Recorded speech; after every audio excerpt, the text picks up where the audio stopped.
everyone, and welcome to the Wheel and Chill Show. So funny, I was like super empowered. I don't think I could sleep. Still follows the same rules, has the same characters and all that stuff, yes. but it just tweaks it a little bit. You're reading fantasy, and it's so grounded. It's so completely grounded in reality. Rule clarification, if we both get it wrong, do we get bonus points? Soldier Simmons, it is my pleasure to now pin you, raising you from the rank of soldier to dedicated. That didn't happen in the books, but it was awesome. I nailed it. I nailed that. I nailed it. Let me bring you comfort about Egwene. I know you haven't seen her in a month, but let me tell you this story about how badass she is right now. That fight scene, my boy went through 5 daggers. Everybody's flower is different. I think we learned that in the books. This is I think for me, top 5 moments ever on screen. When I read it, I felt empowered. I felt called to action. One of the best quotes in the whole series is when Gaul says, "Do you like to dance, Baron Abara?" The knights who say chill. AKA the band of really, really nice good guys. Let a couple more drink on. Your beer's saying everywhere.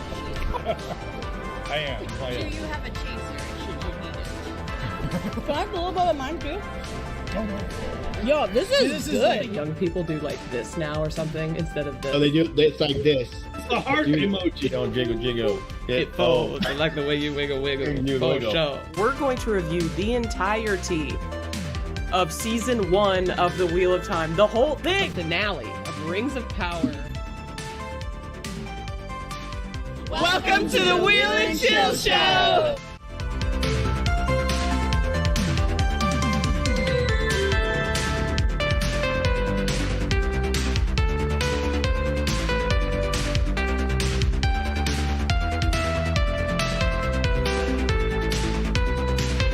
Hello, hello, hello! Welcome to the Wheel and Chill Show. We are back. We are back, and it's been a while since we've done a D&D stream, but we're doing a D&D stream tonight. We're taking a little breather from Wheel of Time content, just a little one. We'll be back to continue on our quest as the Knights Who Say Chill.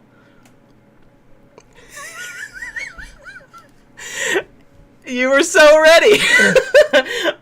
And to get our stream kicked off, we're going to briefly introduce ourselves and our characters, and then we're going to let DM Daniel catch us up so we know what the heck we're supposed to be doing, what kind of a quest we're actually on. And for anyone who's just now joining the campaign, you can get caught up too, along with the rest of us. So, let's see, we have a special guest here tonight. So one of our normal party members, our usual crew, is actually out of commission today. We miss her. We love her. But Leia, Roof Mistress, has agreed to sub in as Oriana. So why don't you go first, Leia?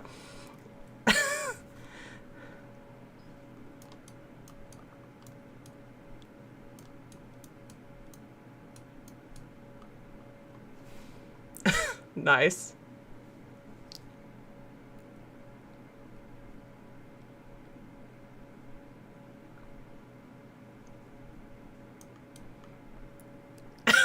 Okay, you're gonna do so good. So, obviously you're not a Wheel and Chill host, but you do other things. So why don't just like really quickly explain, what you do? Okay.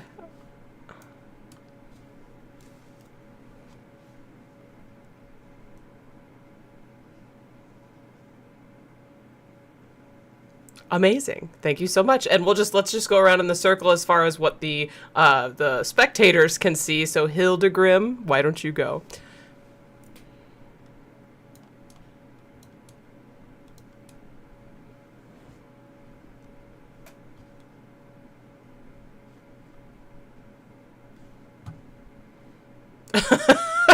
Nice.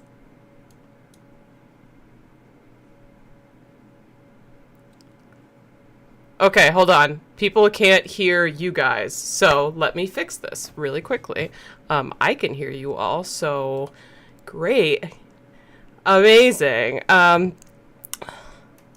Stand by, everyone. I'm going to see what I can see. I believe... Okay, let's see. Who did I just change? Leia, can you talk? I think I changed you first. Maybe I didn't change you. All right, one sec. Let me change. One moment. Amazing. Peril, will you talk and see if they can hear you?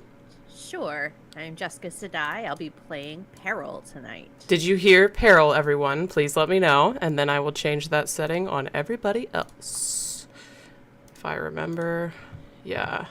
I think that's how I have to do it. Nobody panic. I know I'm not panicking. Nope. Yes, Nick, nope, yes, thank you. Thank you for being so responsive. Okay, so we should be good. I just have to change the setting on everyone momentarily. What? Oh, yeah, okay, Peril, since your audio works, why don't you go ahead and introduce yourself? Sure. Hi, everybody. I am Jessica Sedai, sometimes known as Jessica Squeedeye, Shelf Indulgence in a couple spots. And tonight I'm playing Peril, a barbarian that likes to smash and doesn't talk a whole lot. Beautiful. So you can hear. Amazing. All right, so I think let's go back. No, No. This is a family show. Hey, we'll see it. We'll see it. We'll see it. Okay, This is Leia, enough, Leia, but- you go ahead now. Listen, I'm a Now toddler I when it can't comes to hear these Kritter. things, and I I can't. can't hear Kritter either. I fixed it. You're good. Yay, hi. Okay. Yay. All right, Leia, you go ahead now. All right, so hi, I'm Mistress Leia. I am tonight playing Oriana, and she is a tiefling life cleric who likes to fly around on her broom and really break the DM brain. Yes. You can Good find me when I'm not subbing in at the last minute for D&D games. No pressure. On Three Full Talk, we do live shows on the Malkier Talks YouTube channel on Thursday nights at 9 p.m. Eastern. Amazing. Yay. Beautiful. Hildegrim, you again, please. All right. They're saying the audio is very low, but that's all right. I'm going to go anyways.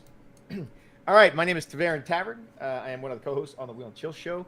I am also Grim. Hildegrim is my D&D character. He's a halfling monk. Huge backstory, but to keep it short, there's 5 spirits that hang around him, and they talk to him, like at all times. So you might just hear me having conversations with myself on occasion in different voices. Okay. And Grim too. Yeah, and Grim too. We're similar. We're actually identical. We're twins. Yeah. Okay, Beaks, go ahead.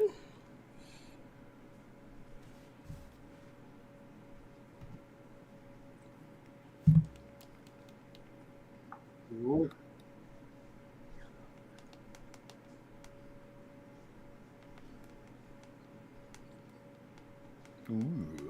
Very cool.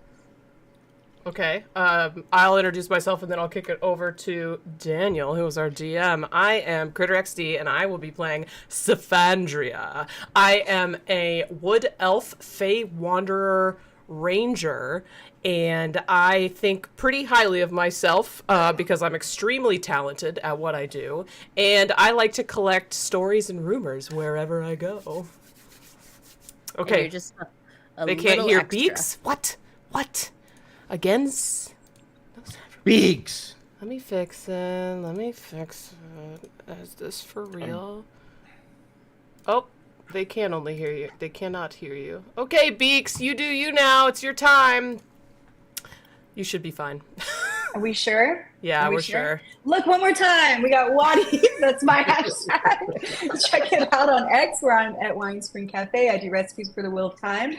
I'm eating a maximum snack cake. The recipe you can find there. It's awesome. And I'm playing Beaks, a noble Owlin rogue soul knife. And it's going to be great. And I hope you can hear me this time. Thank you, and I'm sorry I missed her. It's a lot of audios to mess with. Okay, now that you've heard all of us introduce ourselves, some of us multiple times, even though you didn't hear it. Daniel, please take over, and I apologize that intro took so long. It is my fault, but I also blame Streamlabs. We have a rivalry. It's okay. It's never your fault. It's never. My name is Daniel. I also go by Random Gnome in lots of places. You guys would probably see me. I'm enjoying being the DM for this awesome crew, and I want to thank Leia for jumping in the last minute. It's D&D, so it's still fun, so we're just going to have fun. Recap. So we are back on the world of Ilor, on the continent of Corva in the east, on the western coast. just leaving the Dinoran Republic and the city-state of Raiu. The Knights Who Say Chill started their adventures online, helping the Forest Guardian in the Old Forest. So that's where you saw them first. And then they came back to their favorite bar, the Hammer's Rest, where they're where they get their mail and all of their all of their stuff. It's where everyone knows to find them. And they spent a little bit of time. They leveled up to 6th level and enjoyed themselves for a couple weeks. That was in the city of Bayport, and the Hammer's Rest is that location. While they were there, someone came in and delivered a special box to somebody named, what was the name again? Ismore. Ismore. Nice job. There was an echo in there for a second. Yeah, I was like, well, I split the screen. I was like, nope, I didn't put that on there. So for somebody named Ismore, and nobody recognized that name except for one person in the corner whose feathers perked up when they heard that name. And she and Beaks came clean that her real name is Ismore Sardova, and she is a princess of a floating city called Kale Kristolis. It's a magic ancient mage city from the time of the shadow. Let's see what it was. Just a second, let me get that correct age now. During the Shadow Years is when the city was flying above. It was done through special crystal trees that would help the city float. So they're magical crystal trees.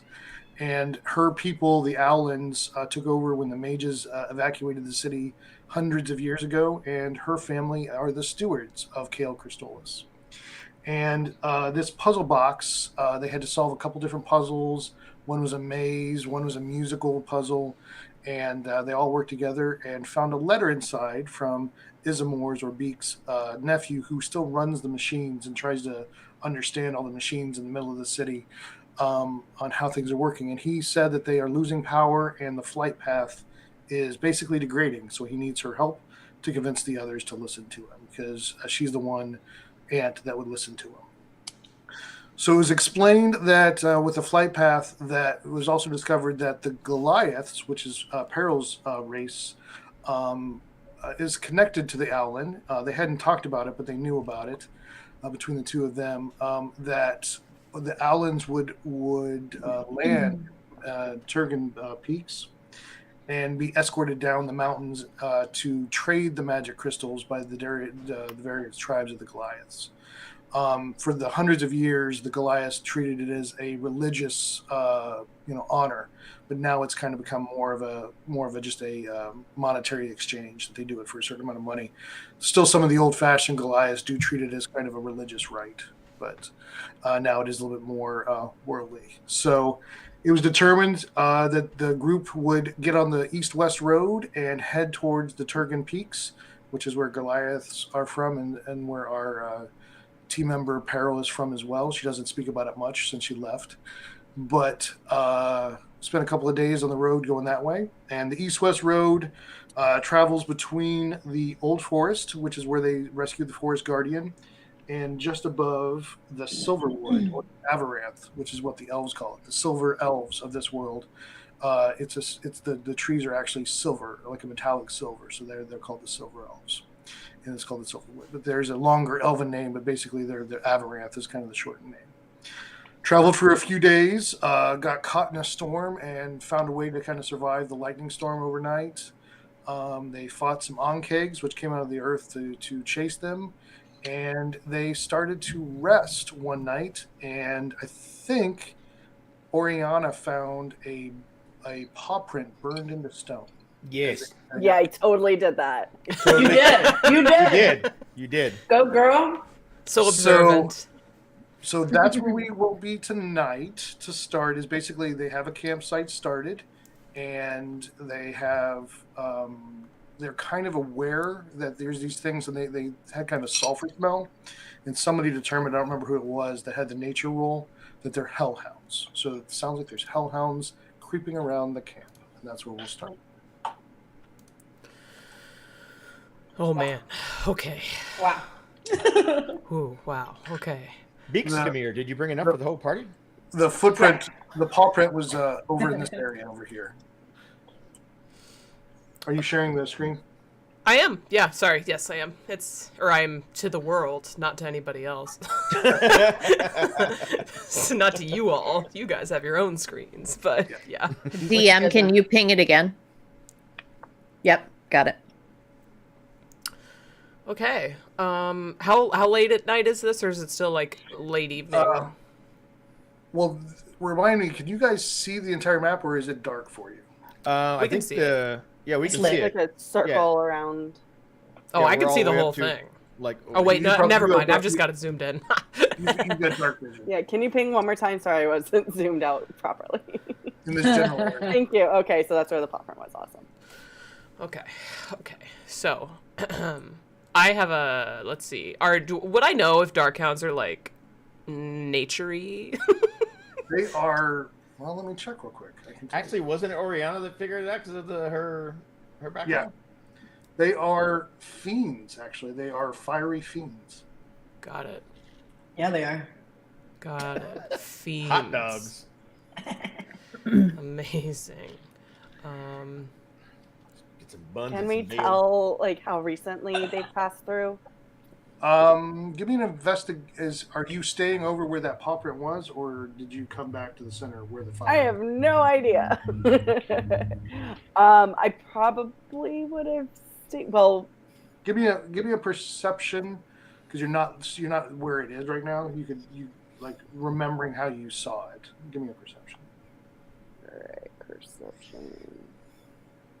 Of course. Does anybody not have dark vision? I'm trying to remember. I have extra, definitely extra. have. Yeah, I have dark vision. I think I have the goggles.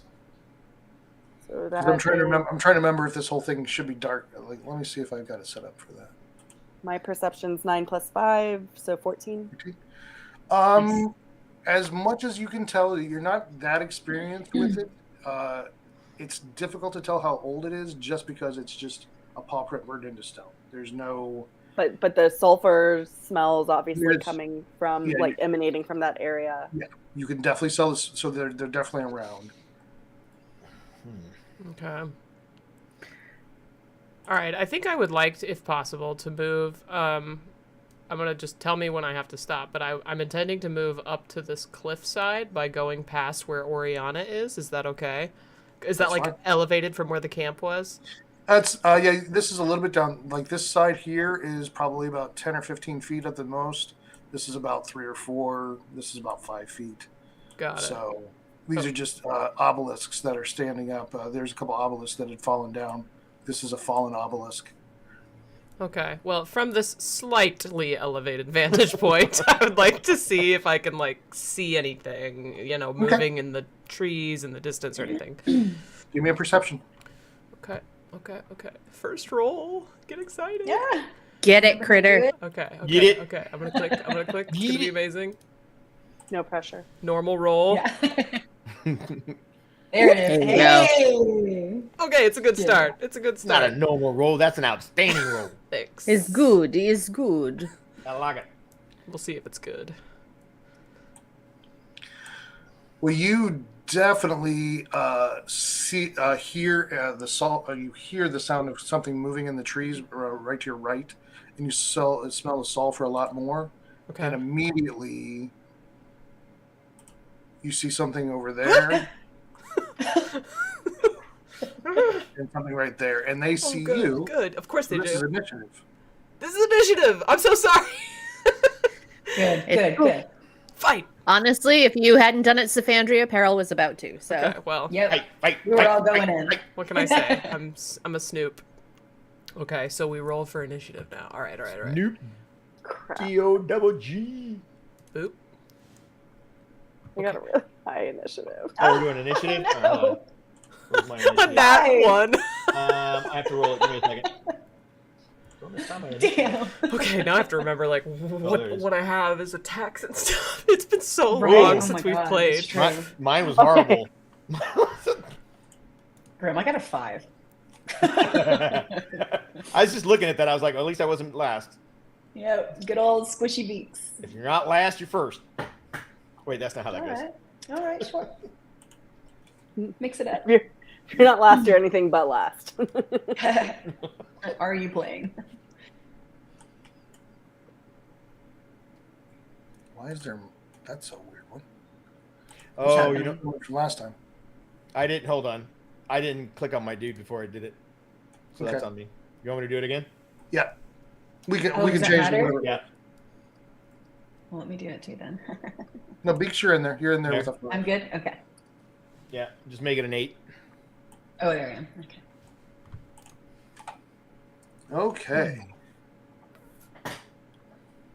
And So we are I am starting with 19. Oriana. You are down here, and you saw Symphonia kind of go around at this obelisk just to the north of you, and kind of creep around a little bit, and then she got to this point right here and kind of perked up. Just with your natural insight, you can tell that she sees something. So I'm going to do your favorite thing and get onto my broom and kind of go up a little bit into the air so I Yes, can get some yes. aerial surveillance and see what's going on and go, oh my gosh, there's 2 hellhounds, guys! 2 hellhounds over there! You basically go straight up. Basically, yeah. I just want to get some elevation. And then... How far up do you go? How far? Because it looks like there's some trees in front of this guy. How high would I need? How high are those trees that I would need to be able to? Probably about 20 feet. Okay, yeah. So I'll probably go like 25 feet just to get some good angles on them. And then I will. I wrote this right down. So I'm going to hold. Actually, I'm going to cast guidance on Symphonia because she's closest, and I'm a little nervous for her. What does guidance do for me? Guidance, I so, think, is touch. Oh no. Oh crap! Never mind. It is touch. You can tell I DM. I don't have to do this stuff normally. I have very particular feelings about guidance. So. Okay, no, that's totally fair.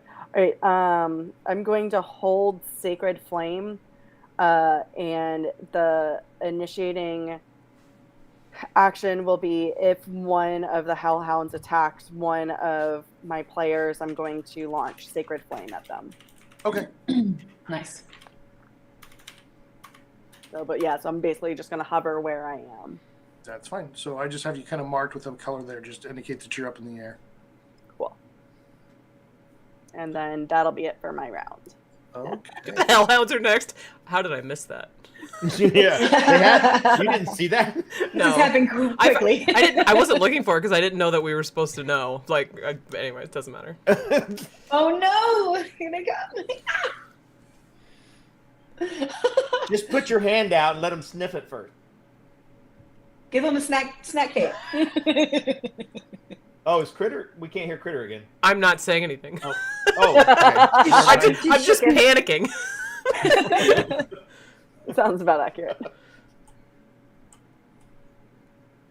Errol, you got to get over there and save her. If they come into my immediate vicinity, do I have any can I do a bonus action or anything? No. No. Okay. No, because you haven't acted. You don't have initiative yet. It's fine. I'm fine. It's fine. It's gonna be great. Where'd the third one come from? The fourth one. Wait, there's 4? Oh my goodness. Okay, I see Oh my one. gosh, there's I 4? see a third. There's 4. There's 4 now. I need to zoom out. Sorry. Okay, so that wasn't. So I did only see 2 before, and now there's 4. Yeah. Yeah. Okay. Oh, wait. great. Here. Okay. This is awesome. I'm still Okay. seeing 3. Oh, there's that 4th. There's a one- 4th. Got it. The one on the south can't see me because I'm shorter than that wall. So he's looking. What a at declaration. Beak. Yeah, He's looking at Beak. I just happen to know this. In case you were curious. Breath right over the wall. I'm trying to manipulate the DM. Leave me alone. Okay, so we're starting off, and you were holding your Sacred Flame for when one got close. So you see 2 just jump out of the trees and just dive towards Symphonia. So Leia, if you want to go ahead, you can do whatever you're going to do for Sacred Flame. All right, so the target must succeed in a dexterity saving throw or take 1d8 radiant damage. What's the DC for her? That's a really good question. Spells. My adrenaline's pumping already. 15. Okay. It got out of the way. Is it save for all or half? Target gains no benefit from cover. I think it's it just says I think it's all or nothing. yeah. So, yeah, it's all or nothing. So if it saves. Okay, so actually, you see it. You see something kind of weird as you do it. You cast a sacred flame on it. Is it fire damage? Radiant. Radiant. Okay, so it does dive out of the way of the radiant.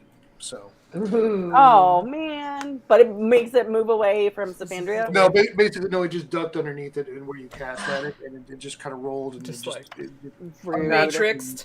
I rolled an 8 for damage. I fully rolled an 8 for damage. God damn it! Oh, that would have been nice. Okay. Okay, so these two come up at you, and they go to do a bite attack. Each of them looking like they're kind of weaving in and out, Symphonia, almost like they're working unnaturally together. Love that for me. For sure, for sure. First one, you knock it aside and step back as it bites at your leg. Okay. And the second one comes in and has a natural 20. Are you kidding me? No. He said no. Welcome to the jungle. We got what you need. I don't have anything that's like, no, you don't get to hit me on my player sheet. So.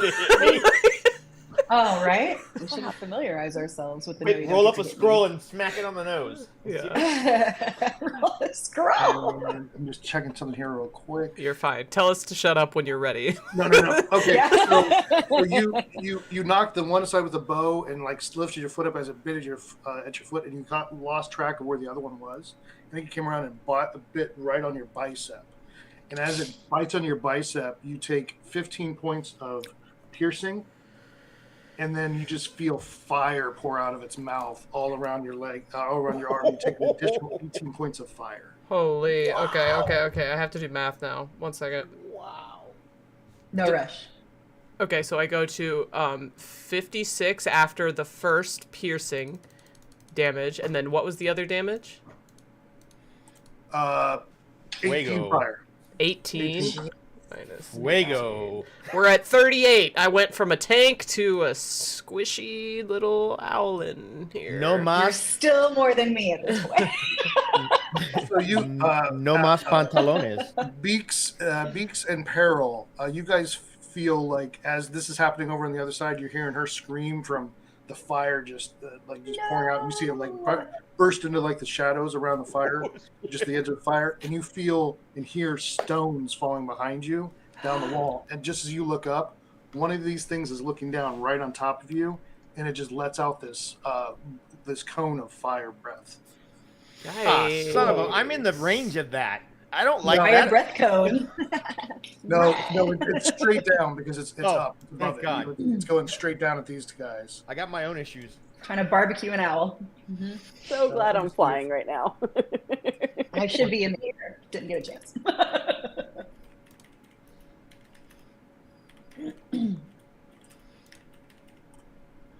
Grim 2.0. Activate.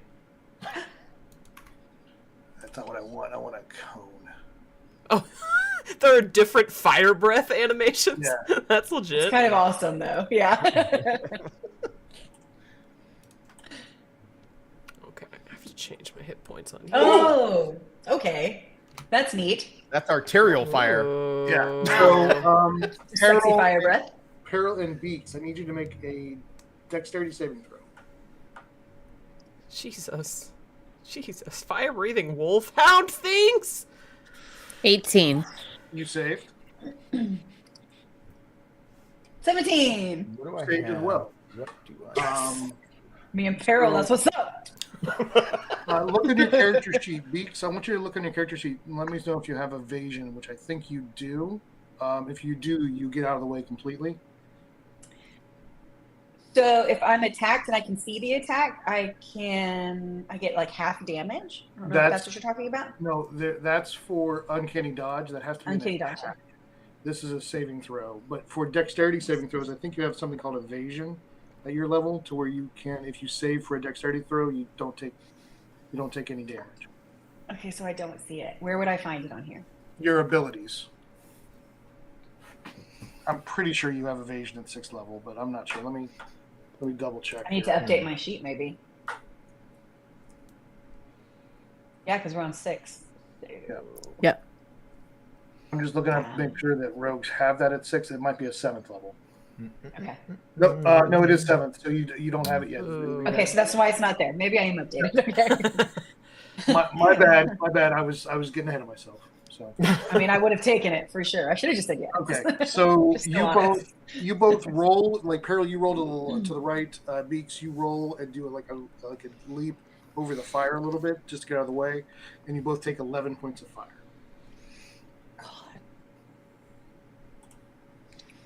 Come on, baby, light my fire.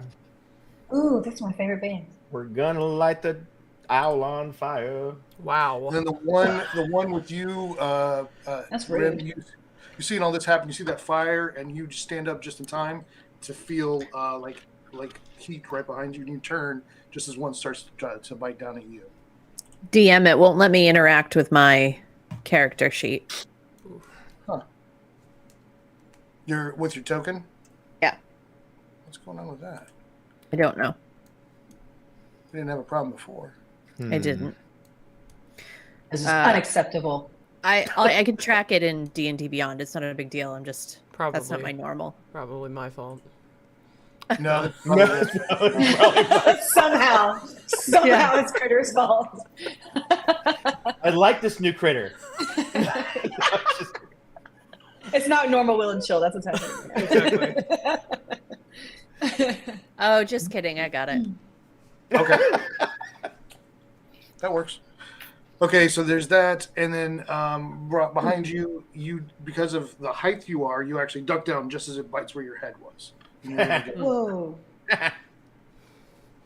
Wow, Did I see how far that flame went? Or since it was down, I wouldn't have seen how far? You're kind of focused on that side. Okay, so I wouldn't have been paying attention. Yeah. Well, let's see what your passive perception is. I'll give you a fair chance here. You're fairly perceptive, I believe. I got it written down. That's fine. Okay. 15. 15? You're guessing 10, 15 feet is what you'd say? Okay. Sweet. I feel safe. So we're to Peril. Okay. Peril will have clocked what's happening to Symphonia, but will prioritize Beaks. She'll immediately advance here, and she will want to rage against this fucker. That thing is about 10 feet up. Cool. She's going to use her javelin. Yeah. You can do that from where you were then. Don't worry about it. Okay. I almost jumped out. That's right. Jess Peril. is Peril right now. You are 24 to hit. 24 definitely hits. Woo. El javelino de lightning. Did you damage on it yet? 9 damage. Oh, plus rage. Here we go. Total of 21. I don't know if rage works for distance or not. Can you look that up? It's considered a melee weapon. The Javelin of Lightning is considered one of my melee weapons.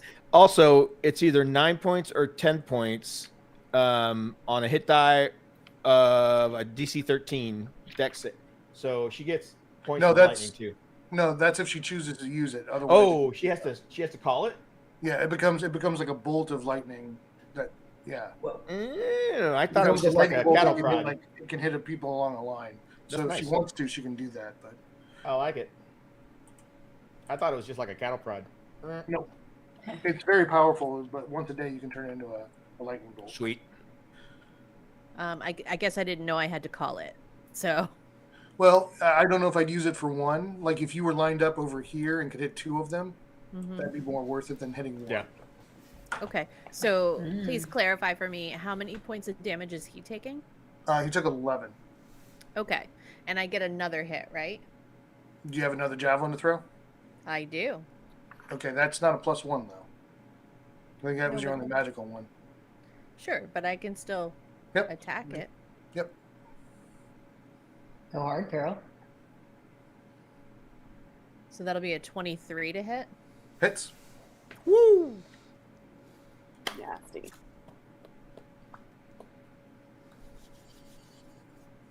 That'll take 6 with 8 for the extra rage damage. 8 total?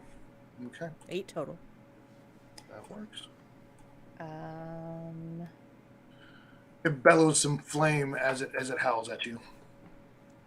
Great. And that is my That's what it sounds like. turn.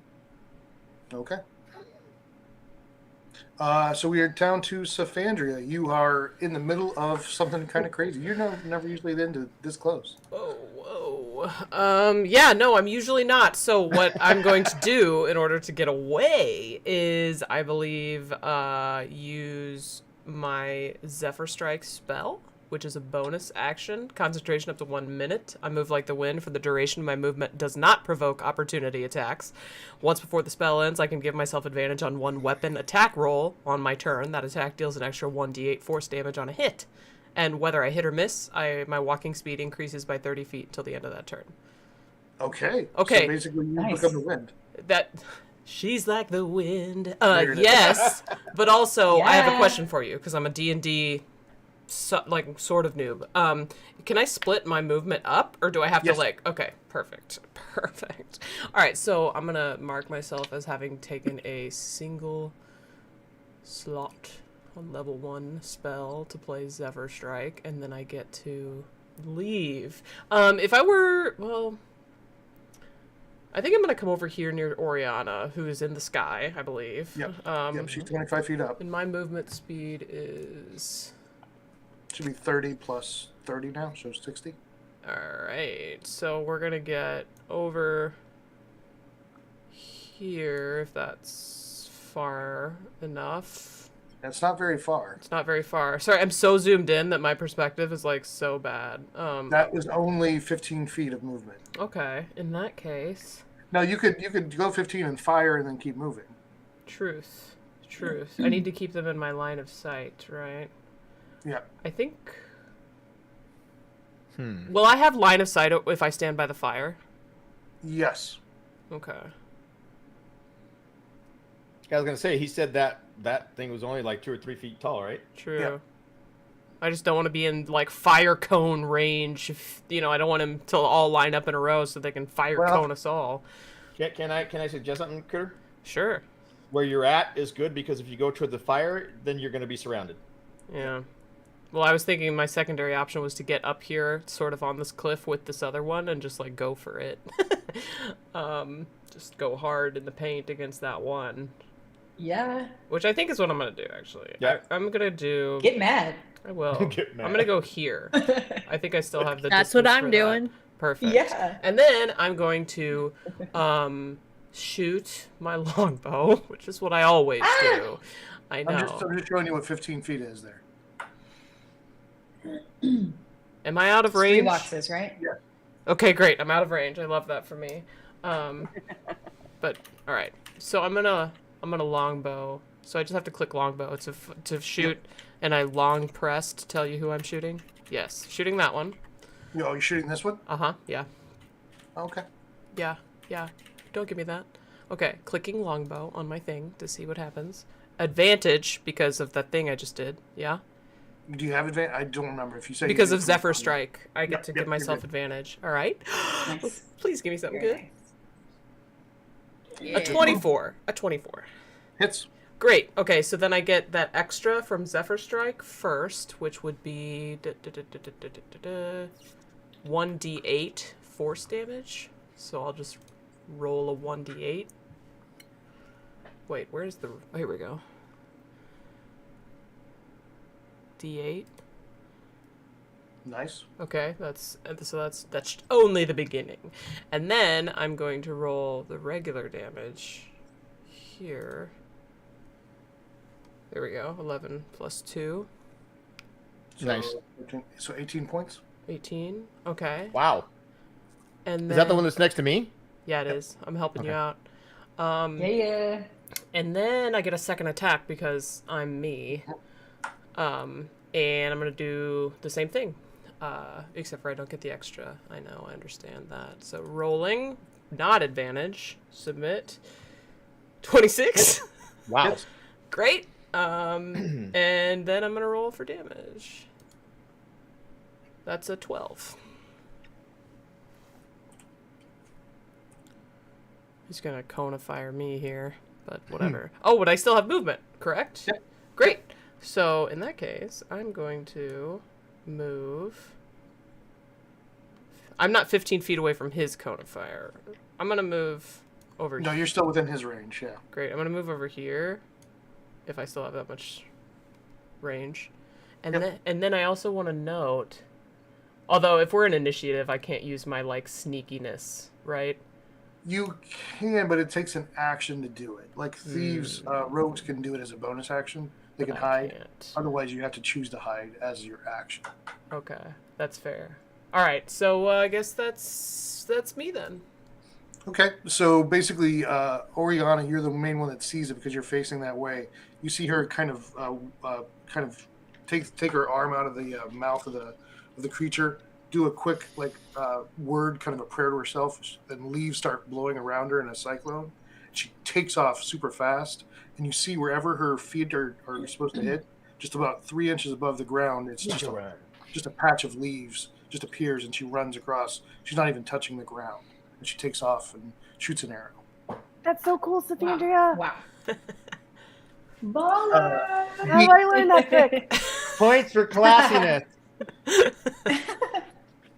It felt like a ranger description. So It did. It was good. Good job. Beaks. Okay, so from where I'm at, there's no way I can get a sneak attack in on this guy above me at this point. No, because there's nobody next to him. You could hit the one on Grim and get the sneak attack on it because he's in melee with it. Well, it's in melee with me, sir. Well, you're adjacent to it. So I haven't done anything in return. It doesn't matter. It doesn't my matter. ass kicked. Yeah, you're still. Oh wait, Okay, no, 'cause wait, that would wait, give wait. I apologize. It should be Grim first. I didn't rearrange. So Oh, that's Grim fine. No, go, it doesn't matter. No, go ahead. No, let's see what happens with you. Let's keep it in order. Okay. For sure. By all I'm means. perfectly content letting you kill this thing. Okay, so I am going to, since I dodged its attack, I am going to quarterstaff it in the chops, straight up, with an attack. Okay. All right. And I will roll 14 plus. No, that's it. Yeah, sure. 14 total. So it gets hit in the back with a couple of arrows, and just as you swing with one of the ends of the quarterstaff, you go right where the chin is, and an arrow hits it in the leg, and it lifts its head as it howl, and your quarterstaff goes right underneath it. Okay, take another swing. Yep. That would be a 26. But then you spin it around and go and just poke it right in the face of where it is, and you hit it right between the eyes. Okay. Yeah. So as I'm hitting it right between the eyes, I'm going to incorporate my movement into that. And if I can, I want to vault off of its head onto this pillar next to it and walk up the pillar with my little shoes that I got. Oh, you got spider climbing shoes? Yeah. I got magic shoes. I've got magic shoes. There's magic in them. All right, so I hit with the second one, right? Yeah. Two-handed, so bludgeoning. That would be 11 points of damage. Okay. Hit it in the eyes and use it as a fulcrum point to jump up. Give me an athletics. Athletics. That would be a 17. So you kind of cartwheel over that pivot point on its head, push it down into the ground, and then rest your feet sideways on the obelisk. Are you going on this one, or are you going on this one? No, I'm going on the one that's standing up to the right of it. Okay. So yeah, you can get up to the top of it. Yeah. Okay. Cool. I'm sitting on the top of this thing. So it still can reach you because it's not that tall. That's fine. I've got a pole arm that I can smack it from here. So it's okay. So Beaks, he is still in melee with it, so you can still do sneak attack. Or you can move over here, give me a hide action as a bonus action, and then jump back out and get a sneak attack on one of the others. Let's do that. So I'm gonna move over here. Give me a stealth. Hide. Stealth. Let me find that.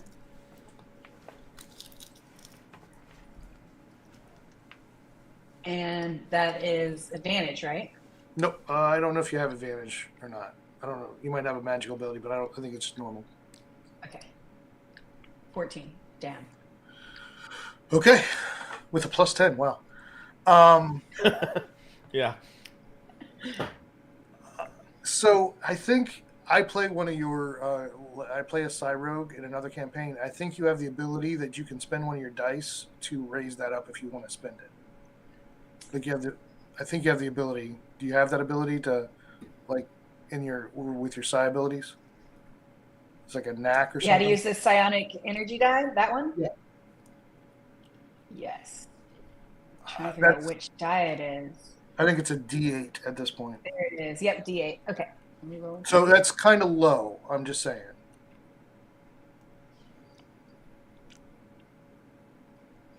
Okay, so that raises it to an 18. So basically, you come into this, and just as you're about to hide, you kind of pick up that just with your psionic energy, you kind of understand simple telepathy, and you can tell that this thing still sees you, and then you just use that to just get a little bit further in, and you can tell when you lose sight of you. And then you jump back out, and you have sneak attack and advantage. Oh yeah, I do, of course. So I'm Obviously. gonna use my psionic blades, and I'm gonna attack.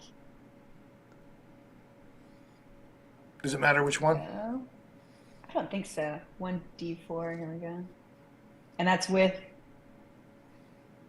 No, you got to roll to hit. You shouldn't have attack with your psi short sword. I did the dagger. Yeah. There it is. There it is. The dagger's fine, but you would use your short sword. It does more. There it is. There it is. Let's hope I didn't waste a 17, you guys. Well, Nope. There you go. Not at all. Not at all. Good job. Yay, squishy with a 25. You were just warming up. So roll your damage. Roll your damage for your short sword. There it is. 8 points, and then add in your sneak attack, which I think is 3d6 or 46. I don't know what it is right now. Jesus. 3d6. There we go. You roll bad. Yeah, I was about to say. I mean, because That was rude. Listen. Well, considering that you could max do 18 points extra of damage. Okay, 5 so is on the low side, but still extra. That's a lot of points you can do. So that was 5 feet. I'm going to say 10 feet to jump back out. You have more if you want to know. You can fly straight up if you want. Yeah, I want to go like 30 feet in the air. I want to get way out of range. Come join me. It's safe up here. Yeah. You used 10 feet. You could fly up 20 feet. Just 20? Yeah, because you only have. Oh, because I 30 feet. moved. Yeah. Damn. Okay, so I'm going to go up 20 feet then. Okay, so you're 20 feet in the air too. Okay, that's good. Wait, which one did she hit? That one. Oh, the one over there? Okay. Yeah. All right, I see it. Yeah, because the one in front of you doesn't break line of sight from there. No, it's mine. I just wondered. I didn't see which one she hit. That's okay. I was trying to be Oriana, sneaky. back around to you. All right. So these 3 are within 30 feet of me, right? If I'm 25 feet up? Yes. Yeah. Or do I need to come down a little bit? You'd have to come down, yeah, because of the diagonal. All right. So I'll come down about 10 feet. And Okay. then I am going to cast Bane on the 3 of them. Okay. So they must make charisma saving throws. If they fail the saving throw, They take a D4 on attacks and saves. Yep. Yeah. And then I'm going to use my bonus action and cast spiritual weapon right next to this guy. Okay. And it's going to be a magical broom that's going to start smacking the hellhounds. Awesome. Bad dog. Bad dog. Bad. Did you say charisma? Yes. So Okay, sorry. what's the- I'll do what's one the thing at a DC? Is time. it 15? Yes, 15. Okay. So this one over here appears to have saved. It kind of shakes its head off and doesn't look affected. Right. But these two are affected. Right.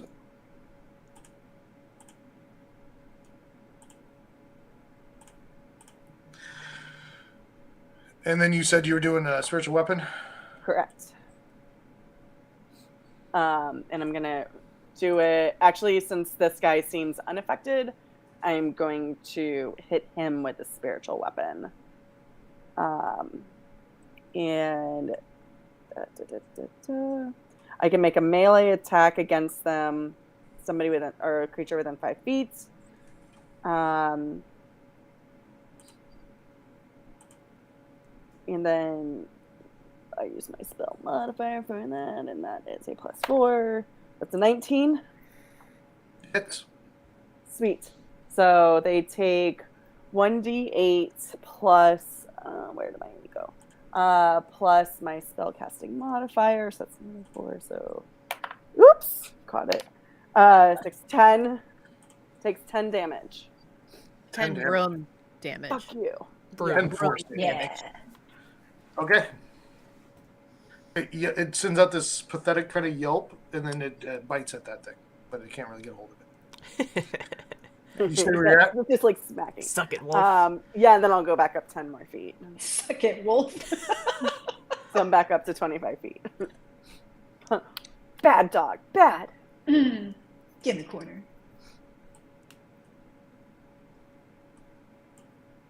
Oh no. This is not good.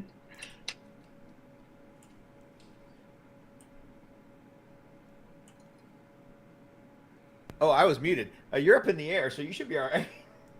Just 20 feet. So this one lets out a belch of fire and shoots fire up at you. Oh, don't forget to subtract 1d4. Oh, yeah, good point. No, that's for attacks and saving throws. Was that not an attack? It's an attack, but it's a spell. He doesn't have to roll to hit. It's a save. Oh. So go ahead and do a resist dexterity save, please, Beaks. You need lift. You need lift. More lift. Yes. Okay. Name that movie. So I don't know, what is you take 6 points of fire. Oh God, that's a deep cut, Tavern. You're welcome. So when I'm attacked, I can use uncanny dodge now. No, it's not an attack. Okay. You have to save. Oh shit. Sorry. That one did not get its breath back, so it jumps down and kind of rides that down and skitters to a side beside that. So this one will attack you, Peril. Bring it. Damn, she said Right bring here, it. right on the forearm. Come get some. And I like it that way. you notice, Peril, the two on you are acting almost like they're connected, like they're moving in sync and biting when one of you is. You're looking at the other, the one bites. It's like they're using team tactics against you. And that first one has a 24 to hit. That hits. And that is a. That's ouchie. That's 7 points of piercing, and as it has a hold of your leg, it lets out some fire. And so you had 7 points of piercing and 5 points of fire as it bites on, and then it lets go. Okay, so the piercing is halved, right? Yes, because you're in rage. Yep. So it's 3 for the piercing. Yep. Fire is and full though. Is 5. So Yeah. a total of -8. Yep. And then I'm gonna use my Stone's Endurance reaction. The second one misses you, and as you are pushing that one back with a scream, it bites where your head was, where the stone is, and then it steps back and kind of whimpers. And I just made back 15 hit points. nice. This one besides you, Grim, jumps up, paws up the side of the obelisk, and is coming at you. Okay. And misses you. Bites at your foot, but you step back. So we are down to Peril. Okay, so I took that hit. I all of a sudden look invigorated. If anything, my face looks a little bit more manic. Did I not say frenzied last time? I didn't, did I? No, you didn't, but we could say that you are. So it's you had the 2d6 for the damage instead. So yeah, we'll do it this time. Okay, and I'm flanking this fucker, right? No, she's up in the air. Hey. No, she's up in the air. She's 20 feet in the air. Not anymore. Oh, biscuit. Okay, well, I'll be fine. So, since they came down to my level very But conveniently, to get the extra damage, you have to go frenzied attack or reckless attack. that's what I'm doing. Okay. With a melee weapon, right? Yep. So I take my great axe flint, Yep. and I go at him whole hog. Which one? The one that I just pinged. Hold on, I keep moving away from that sheet. This one, but it was only a 14, so that misses, right? Yeah, it just bends low and you just swing right where it was. Shit. So I'll roll again because I get 2. Mm-hmm. Oh wait, no, you're reckless. So roll again with advantage. So this was the advantage of that one. So the first one. So first one hits. So we'll do the first damage. Yep. So 17 is that? So it's actually 15, and then do 2d6 instead of the 2 on the rage. Okay. 2d6. Sorry, I'm having trouble toggle between my sheets. That's okay. I get it. We get it. We're all doing it. You said 2d6? Yep. So 15 plus 2d6. So that so was 15 plus 8 for a 23 total. Yep. And that's hit number 1. So now I'm going to go ahead and roll with advantage for hit number 2. Yes, because you're reckless. But you don't get the extra damage into it. It's only once a round, but you still get your 2 rage damage from now on. But I do still get advantage. You do get advantage because you're doing reckless. Okay, so I get 25. Let's see if I can crit. That would help. Nope. 25's good though. And then roll my damage. Ew. So a total of 7. No, 9. We'll give you the 9. The 9 so. And then because I'm frenzied, do I get a third swing? No, that frenzy now is getting that 2d6 on your first successful attack. Okay. How is he still upright? Okay, cool. They're kind of mighty, aren't they? They are. They are a little mightier than I like. Well, So I will literally Mightier than I like. Hey. and I will just growl at him. Nice. And I will stay right where I am actually. How much? Oh no, you healed yourself. That's right. That's right. I sure did. What icon do you have on me? That's your rage. Oh, thank you. Carry on. Symphonia. Yes. Okay, so I'm gonna shoot the same dude. I'm not gonna move yet. I think I should have line of sight to the guy I was shooting last time. Amazing. We're gonna longbow that mother. Boop. Boop. Oh shoot! You know what I should have done? It doesn't matter. Was that a hit? Yes. Okay. Sick. And then I think I'm going to. Should I waste that? When do spells come back? Long rests? Long rest. All right. I think in that case I'm going to cast wait, no, I can't cast spell in the middle of this, can I? No, I can't because it's a bonus action. Okay, sorry guys. I'm processing out loud. You got this. I'm going to cast Hunter's Mark. Okay. Ooh. And Get it. oh wait, I guess sorry, was that a hit? Should I roll for damage before I do this? Okay, I'll roll for damage before I do that. Okay, we're rolling for damage. Longbow.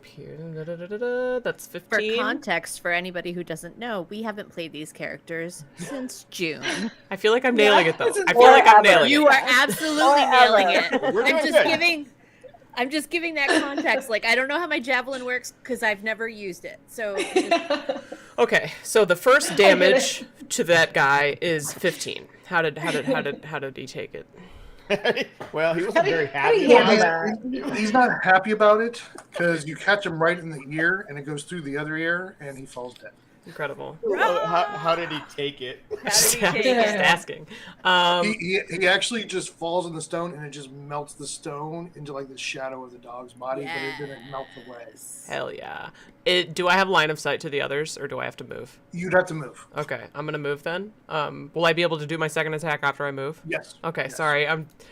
No, that's fine. I feel like a little noob. You're doing it. You got this. Earlier editions, you couldn't move twice. You had to do it all at once. So there's an obelisk between you and them. He's standing on an obelisk. Oh, he's standing on an obelisk. Okay, then I'm gonna go here. Is that okay? Yeah. Perfect. All right, so I'm going to now cast Hunter's Mark, which gives me it's 1 bonus action, range 90 feet. You guys know? I think once you cast it, you can move it. Is that true? Yeah. Well, once they go down, I can move it. Yes. Once they die. So, yeah. Yeah. So that thing died, so you can move it. Oh, I didn't cast Hunter's Mark before I shot him because okay. I'm silly. I'm a silly Billy. So I'm gonna cast it now on this. Well, this one. The one that's in between them. Go. And that means I deal an extra 1d6 damage to the target whenever I hit it with a weapon attack, and I have advantage on Wisdom Perception or Wisdom Survival checks I make to find it. Oh no, that's dumb. Like if you were tracking. Yeah, but I'm not. Okay. And yeah, so just 1d6 damage if I manage to hit him. So I'm gonna shoot at him with my longbow for my second attack. Shooting now. Wait, I don't have advantage, right? No. Okay. A crit. Yeah. So. Boom. We're done. We just won the whole game. Go ahead and do it. Okay. My regular damage first. We're doing that. And then it's a 1d6 extra. So I'm going to do that. The d6s, any dice are double. So what did you roll for dice damage? That was 16. For 12 piercing, 4 psychic so far. Okay, so hold on. So we're at 12 plus another 7 because Bless you. so that's Try to mute. 19 and 19 piercing and 8 psychic. Go Amazing. ahead. Okay, and then we're rolling the d6. So that's 27.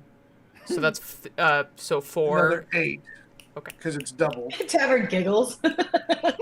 So what is that? That was 28 plus another 8 was 36. Yep. Yeah.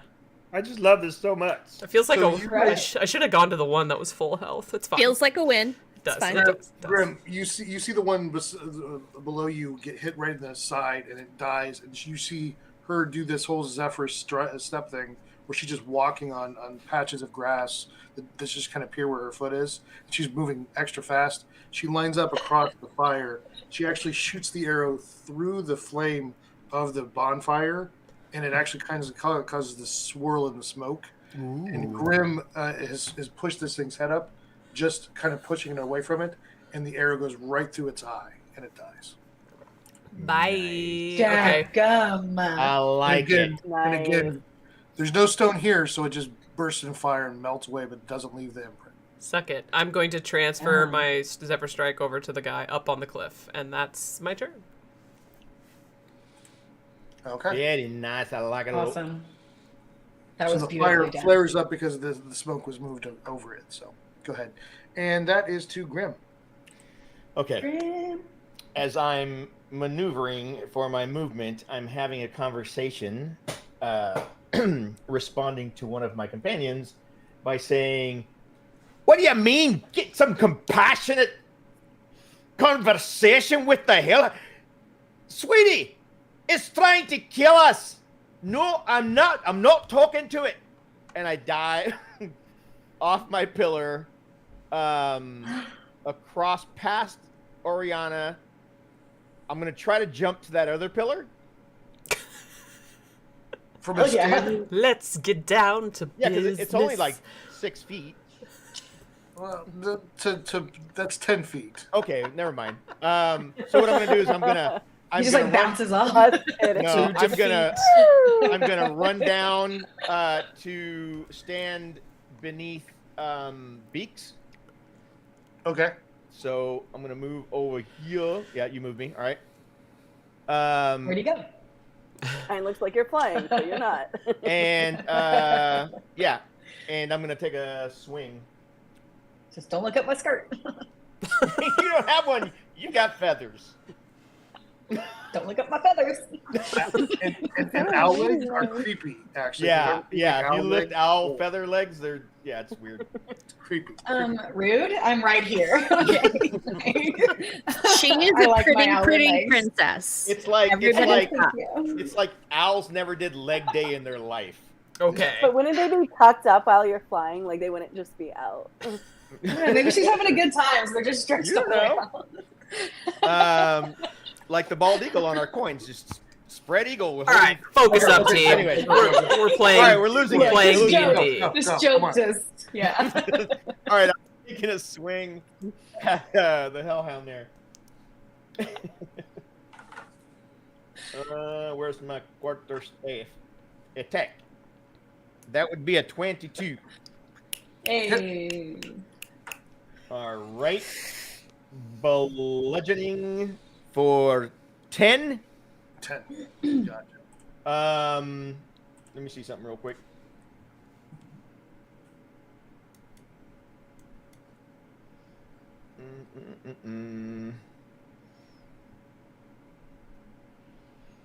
I'm going to use a key point.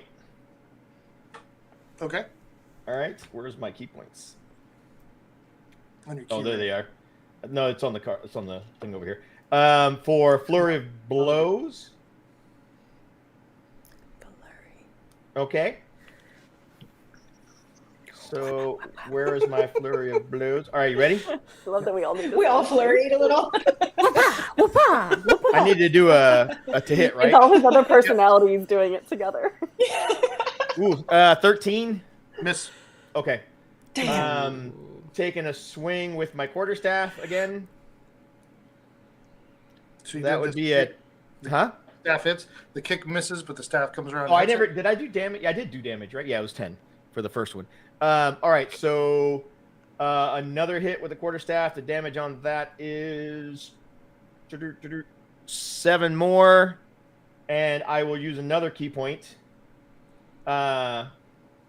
for flurry of blows again. Actually, Can you do that multiple times in a round?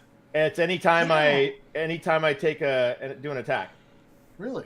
I didn't Yeah. think you didn't think you could do the same one twice. Oh, ooh, that's a good question. I don't know. Who the hell's trying to call me? Anyways, all right. Well, if I can't do that one, Hello? Well, if you want to look it up real quick. no, that's fine. I'm not gonna worry about it. I'll do an unarmed strike then. Yep. All right. Yeah. I don't have a problem with you doing multiple like things with your key, but I don't think you can do 2 in a row. Oh, I didn't know. I'll have to look it up. Yeah, look it up. We'll look it up in between. And Yeah, that's fine. No, no worries. All right. To hit with unarmed strike is damn it. Miss. 10. Yeah, I missed, so it doesn't matter. Okay. Back around to Beaks. That's Okay, me. so Beaks, this thing is in melee with Me. Grim below you, and the one on the other Perfect. side is in melee with Peril. So both will give you sneak attack. I'm going to go for the one that is in melee with Tavern. Okay. And I'm going to use my soul blades. I can manifest 2 at once. So I'm going to attack and use my bonus attack. Well, you'd be able to throw it at this distance because you're still Throw it. 20 feet in the air. So that's fine. Okay. So for that dagger, right? Yep. Since I'm No, in no, it's the not. air. Okay. No, it's the short sword. It's still the short sword. It's still the short short sword. There it is. Okay. Yeah. Here we go. And that is advantage, right? Because I'm Nope. in Not middle. advantage. Okay. It's normal. But you still hit. Oh yeah, 23.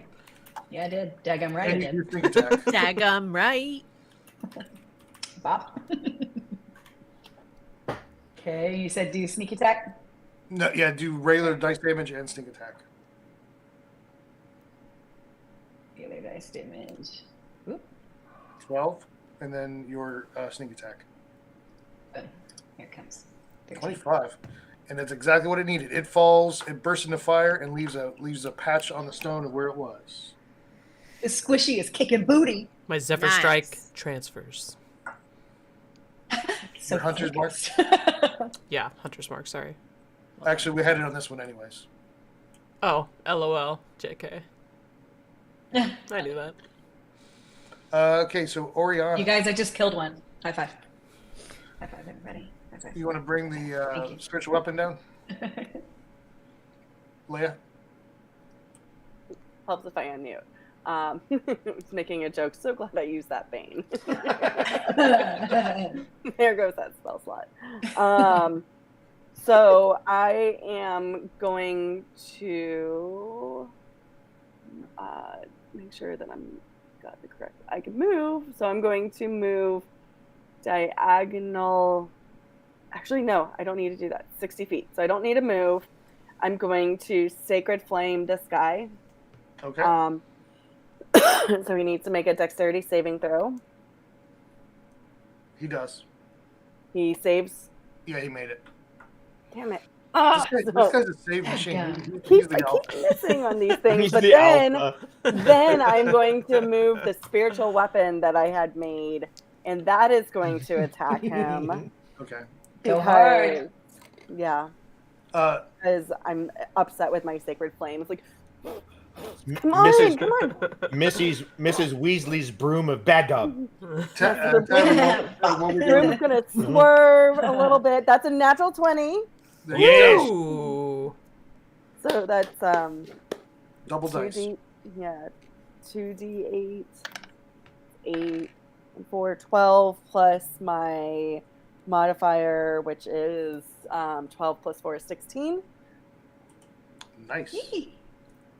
So, like, as I'm like, the broom just goes. Bad dog. Just squishes it right against the stone, and it melts the stone and leaves an imprint where the body hit. Tavern, while we're looking at what we're doing this. No, I figured it out. Okay, cool. I already figured it out. So I can do Flurry of Blows once. Okay. And which means I can only use my key thing once, but I do get an extra attack because I'm past level 5. So basically, the second key that I used, I removed it. I didn't use it. It would have been a normal, just an extra attack. I think you can use more than one key. You just can't do multiple Flurry of Blows. Like you could do defensive stance, step of the wind. Right, the step of the wind. Okay, so you know what? I'll leave it as you. Yeah, because I did say that I was going to use unarmed strike. So I'll just I use that too. Yeah, that's right. We're good. That's right. Yeah, we're fine. Good. Now we know. So the Hellhound gets squished against the broom, lets it go, and it just bites the down. Broom. Now it just gets mad and bites at Peril. Oh wait, it's still alive? Yeah. Damn. And it is resilient, y'all. It's an you're reckless, so it gets advantage. So it has an 18 to hit. Does an 18 hit you, Peril? Matches. Yep. Okay, so so that's a D8 plus. So 7 points of piercing. So that's down to 3. 3. And then fire, I think, is 2d6 fire. So 5 fire. So again, Peril takes the damage and just kind of goes, "Roar!" And will immediately turn around and spit in her palms and knuckle down on her great axe and do a swing for the fences great axe attack. So reckless. Yes. For posterity, what was that sound again? Shut up. So 13 misses. I think this is recorded. Roll again because you're rolling with advantage because you're reckless. Right. I'm gonna clip that so well bad. Yeah, you better. So that's better. 22 hits. Yep. So base damage plus 2d6. Oh, base damage is terrible. So 8.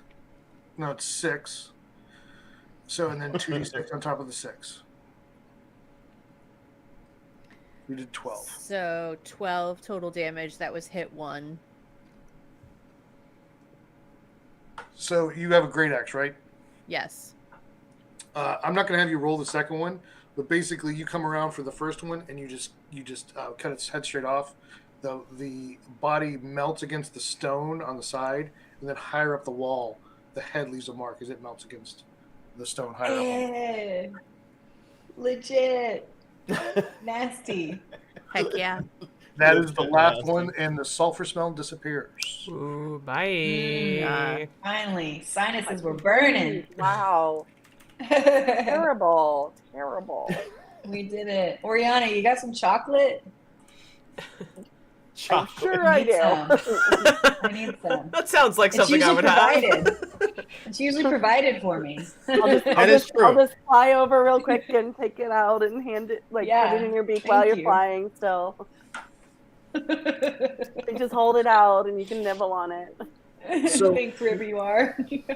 we're gonna speed this up a little bit just to get it going. So the sulfur smell that was around this area has left a lot of the other creatures in the forest away, because this is where the hellhounds were, so they weren't comfortable. So for the rest of the night, as that smell dissipates, you guys have nothing else happen for the other watches. So we can get going to the next day. Oh, I was gonna say I wanted to walk around and see if I could find like a hellhound, nest or bed or den or.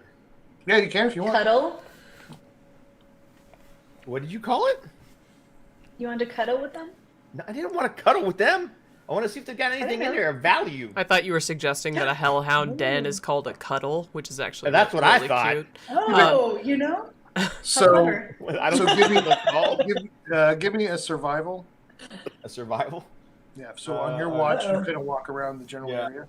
Let's not my survival. My survival is 23. No, 21. 21.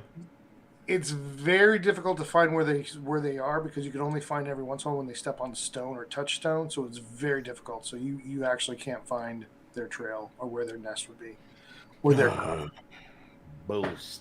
Okay, so if we're sleeping, for me it's only 4 hours, but that doesn't matter since nothing's gonna happen.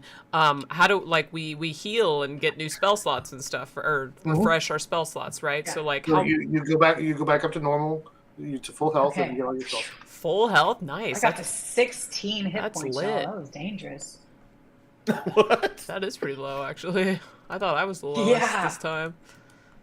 You were the queen of squish, though, so that makes sense. I'm not gonna make a comment on my health from this battle, because I'm not jinxing myself. Okay. For the next one. Don't do it. Hold back. So we're gonna get going just to keep us moving along here. All right. You guys wake up the next morning, you have breakfast. Unless there's a conversation anybody wants to have, we're just gonna keep it moving because you can kind of talk on the way. As you've been going on the east-west road, it's also called the trade road because it comes from the mountains. It kind of bisects the entire country, the continent left east-west. Actually goes through the mountains into the Ardul frontier. You guys would know this. Some of you would. Definitely Beaks would know because she came from this direction. Peril would know because she comes from this direction. And Kritter would know because it's close to the Silverwood. The Old Forest and the Silverwood kind of are north and south of the road. At a certain point, the Silverwood is bigger, so it keeps going on the south. But on the north side, the next day you get into a point where you get into what is called the Mini Lake region. And it's like it's just a bunch of lakes. It's a lot more fishing and merchants, and it's not really farms, but it's a bunch of lakes. And you guys would know that are from the area or been by the area. The governor of this area is called the Fisher King. He's elected and called the Fisher King. So just a little thing about this region. So it's a lot more population. You're getting to see more people on the road as you're traveling. And you see people go back and forth. And actually, as you go by kind of like a fish market just on the north side of it, because there's a lake on the other side. Just it's almost like, is it Minnesota that has like the land of 1,000 lakes? It's basically what this is. Every corner you go around, there's another lake. Apologize to anybody from Minnesota if I'm generalizing, but how dare you? I can't wait till we get to Wisconsin for the cheese, though. TBH. Yeah. So as you're driving along, as you're traveling along, you actually see coming out of one of the side paths from the lake region and coming onto the road ahead of you. You actually see what is a black lacquered, like very shiny carriage, but it's longer than a carriage. It's holding, it's what you would say is probably a hearse. And you see the gray confessors of the death god, the Nimue, and they've got the symbols of Nimue on either side of it, and they have the gray robes. You have very white, pale horses. They're horses, but they're very white and pale. and it's just very silent. And you see them on the robes, 2 on the front and 2 on the back, writing, and they basically are carrying coffins inside. This is something you would see before, the confessors of the death god, and they're taking it to a death temple. Damn. So they pull out in front of you. It's up to you if you want to interact. I'm gonna honk because they obviously cut us off. No, I'm kidding. Yeah. I'm joking. You just have a duck on your arm. Yeah, it's like, how dare you? How dare you? But it's just everybody just kind of gives them way. It's not a big deal. It's just a common sight to see them taking away the dead. All right. Well, I'm inclined. Is there like a moment of reverence that we could or those who are inclined to do it could show them some respect in what they're doing for everyone? You do know that the creatures that are, or the beings that are taking this are the ones that were created by the death god. They are sentient undead. They are called the, let me pull it up here real quick.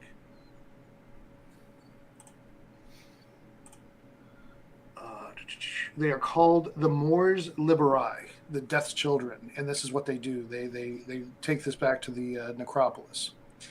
And the life god, which is Rhea, is not a big fan of this, but it's still kind of, life and death has to exist. She doesn't love the fact that there's undead, but this is what they do. They don't go around eating people. They just come and get your dead.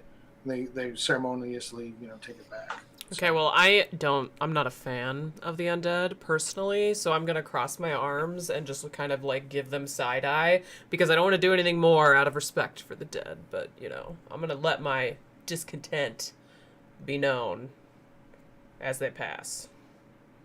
Interesting. She played one time at a Living Undead City and they didn't clap, so since then she's had issues. I put them on my favorite enemy list right after that. Oh my god. Yeah. Oriana they gave her no props. So, I perform whatever hand gesture or whatever symbol that they do in greeting or whatever. Yeah, Oriana's gonna touch her symbol of her light god and again not be disrespectful, but also just she's also not a fan of the sentient undead, but they're not doing anything bad at this moment. So we might have to repeat that when the dungeon master comes back. Yeah.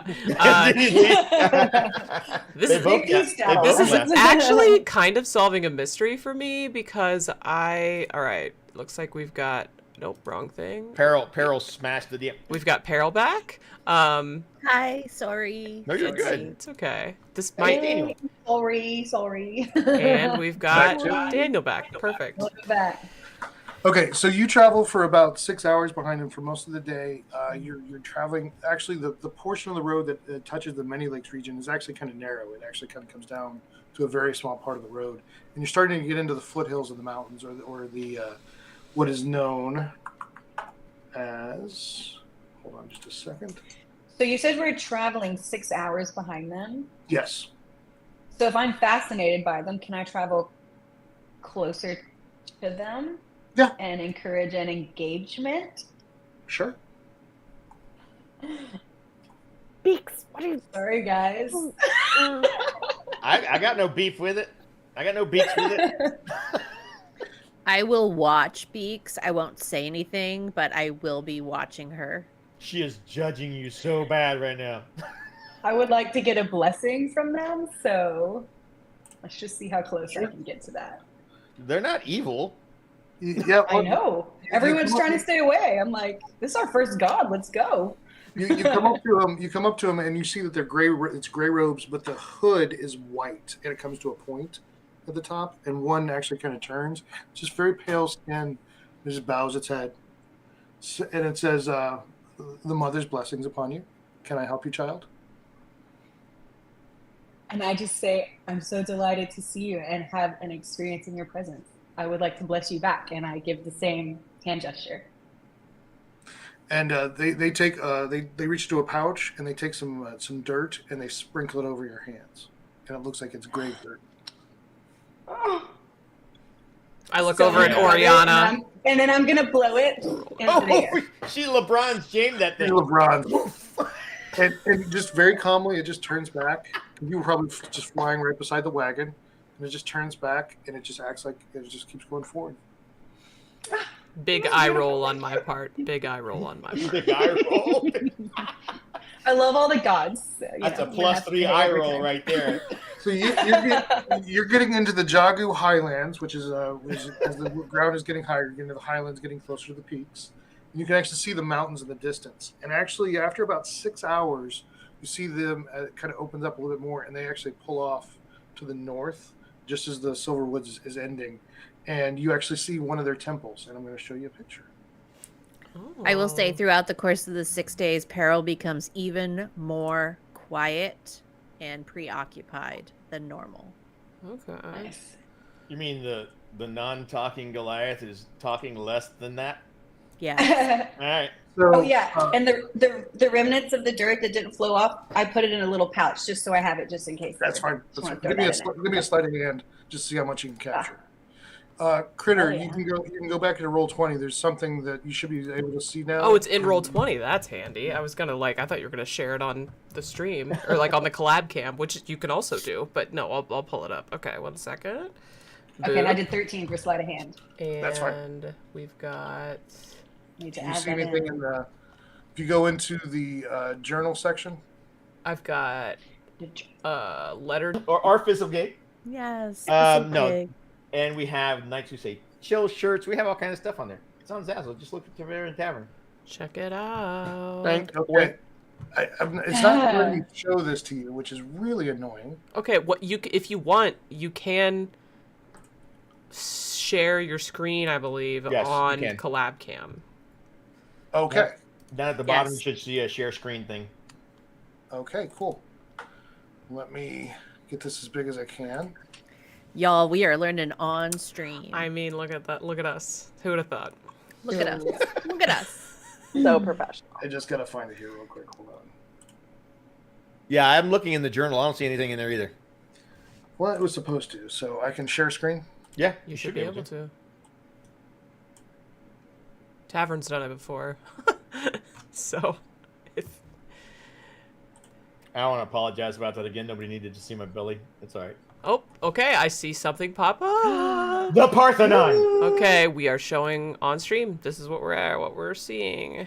So you see the mountains in the background with the lake behind it. But basically, they just pull up to this, and you see that it's just kind of a Greek-style temple, and it appears to be open to the sky above it. And they pull in and pull around to the back, which you don't see. But this is just your first glimpse at what a death temple in this world looks like. Beautiful. Did they use their blinkers? Did they Yes. yield? They're very cool. Right before they turned, they went caw caw. That's because they're ravens. ravens. They're Quoting the raven. Okay, Yes. I believe it. Lovely, Okay. lovely.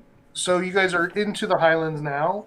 You're getting towards the end of the day, and you're no other encounters besides just dealing with the death confessors, and they're seeing their temple. Is there anything you want to do before you kind of find a camp for the night?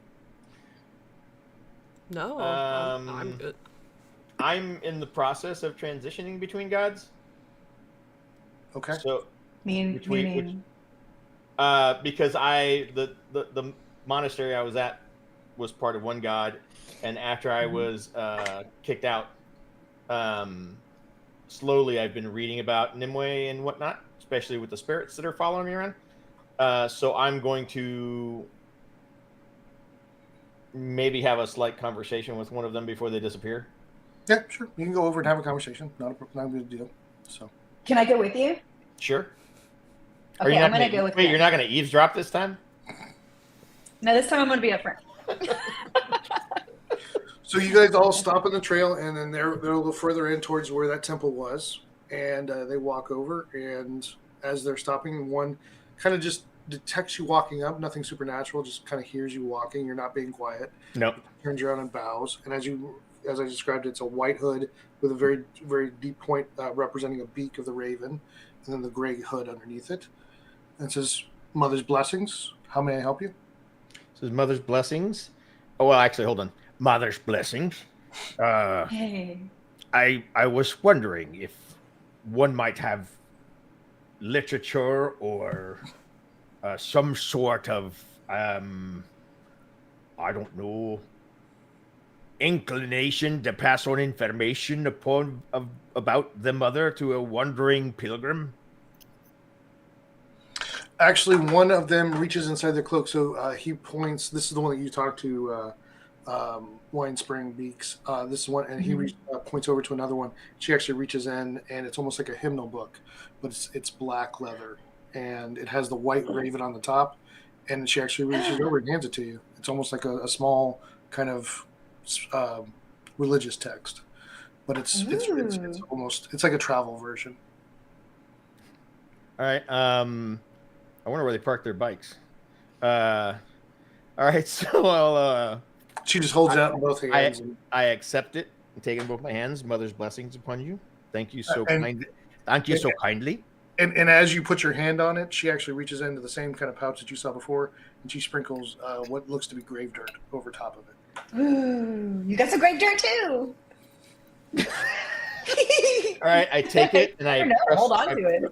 I press my forehead to it, so that the grave dirt intermingles with the soot from the fire and the ash from the bone, the deceased. Hell yeah. Roll me a d6. Oh no! Oh yeah, Tavern. Yes. 3. 3. You notice after the conversation's done, if you stay and have a conversation, that's fine. Whatever more you want. They're very quiet. They don't offer a lot more unless you ask questions. But there's more that have come out of the temple and are pulling the coffins out. Very respectful. Don't really look in your direction. They just have a conversation as long as you do. You go on the rest of the day, and it's about 3 hours before you hear any of the voices in your head. Oh my gosh. How do you feel, Tavern? I mean, Grim. Sharmo. Nothing. Sinja. It's the quietest afternoon you've had in as long as you can remember. I don't like it. Oh wow. Dude, would I have seen them hand over the book? How far was I? Oh yeah. You guys were just maybe 10, 15. All right, whenever he gets back to the group, I look at him and say, I didn't know you could read. Savage. If that's the case, I read as well as you sing. Oh. Damn. So Peril would have zero interest in any of that. She would perk up at Beaks going over to the temple, but she would see that she goes with Grim. So Peril would actually kind of break away and kind of be off to the side, just looking towards the highlands where we're headed by herself. Yeah. This is the first time you've seen the mountains in a while. Go ahead. Earlier, before we got to the temple, Oriana would have noticed that Peril was kind of pulling in a little bit more and just gone over and been like, I know we're going back to where you live. Are you okay?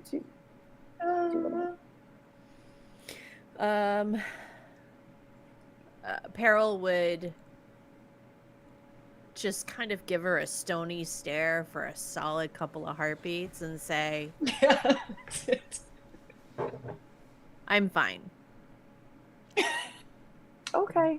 Do you want to do a deception, or is that like an intimidation? Are you persuading her that you're fine, or are you deceiving that you're fine?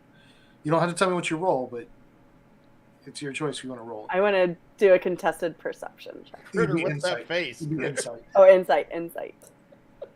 So you choose whatever it is, and then you just Sorry, the choices are what? Deception or intimidation? Deception or persuasion, or intimidation is obvious. If you do intimidation, you tell me, but like if you don't want to. I love this. Okay. So I'm going to roll. Fuck. What are you rolling for? I don't have Persuasion. Yeah, I mean, it tells you. Oh, my because I bad. don't know how to hide it. Yeah, mine's up. Oh my so God. it's not 1, but it's +8. So it's 9. Nice. So I still beat you somehow. Yeah. So would you say that you're being honest that you're fine, or are you not fine? I would say that Peril is just doing her default, I'm fine, everything's fine. Resting peril face. Resting peril face is a real Yeah. thing. As Oriana contests it, you see her kind of reach to her sleeve where there's like a peak of maybe a handkerchief or something sticking out from under it. And she squares away another second in front of Oriana and says, I'm as good as I can be. You of all people know what it's like to have some history. Oof. I know. I just, if you want to talk, I'm here. So Perfect. I know more than anybody how that can be. So, or as much as anybody, I guess, in this group. But I just want to let you know I'm here and I see you. And not unkindly, Peril says, thank you. Aww, that's so nice of Peril. What's happening? It's the mountains. It's the mountains. It's the mountains. It's that mountain air. It is. Okay. It's the mountains. Can I just say that having Roof Mistress here as Loriana to Dana Lou's Oriana, it's like having a Phoebe Ursula thing going on. Amazing. That's perfectly put. Perfectly put. we get back on the road. So about 3 hours into the rest of the afternoon towards the evening, Grim, suddenly the conversation starts, comes back in your head like they're just talking, like they didn't realize you were gone. So it's like mid-sentence, they just start back up again. The voices? Yeah. So they've been talking, Welcome I just back. haven't heard them. Yeah. Damn. It's like, oh, welcome back. Yeah. No. I did miss Were you you. a bastard? No, listen, I missed you. Okay, I'm just gonna say it. I missed you. Okay, so we get on so towards sweet. evening. We're past the lakes. We're getting closer and closer into the highlands. You can see more and more of the mountains in the distance. And you basically have probably find a campsite. There's one with the Rhea's blessings, which is the ring of red flowers that looks like lanterns. It's kind of blessed for travelers. It's a kind of holy ground in the point that it's kind of well protected, and you feel pretty comfortable to sleep there for the night. Absolutely. I'm game. Yeah. Okay. Still, you would still probably have a watch, but you guys have the best night's sleep that you had. If you have any leftover hit die that you're trying to regenerate, they come back completely. Probably are fine, but just in case, they would come back. Start the next day. It's a beautiful day. Anything else you guys want to do? I'm just doing my morning rituals and taking some time to read. Kitty. Oh, did we just lock up or something? What? No. I'm good. YouTube's. Peril would have been up with the dawn with Oriana doing forms. Okay. Kitty cat. I'm out doing a fly, getting it all stretched out. So you guys kind of go around a corner in the road, and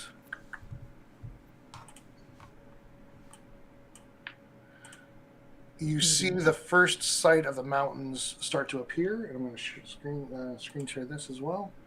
Okay. Why am I nervous about the mountains?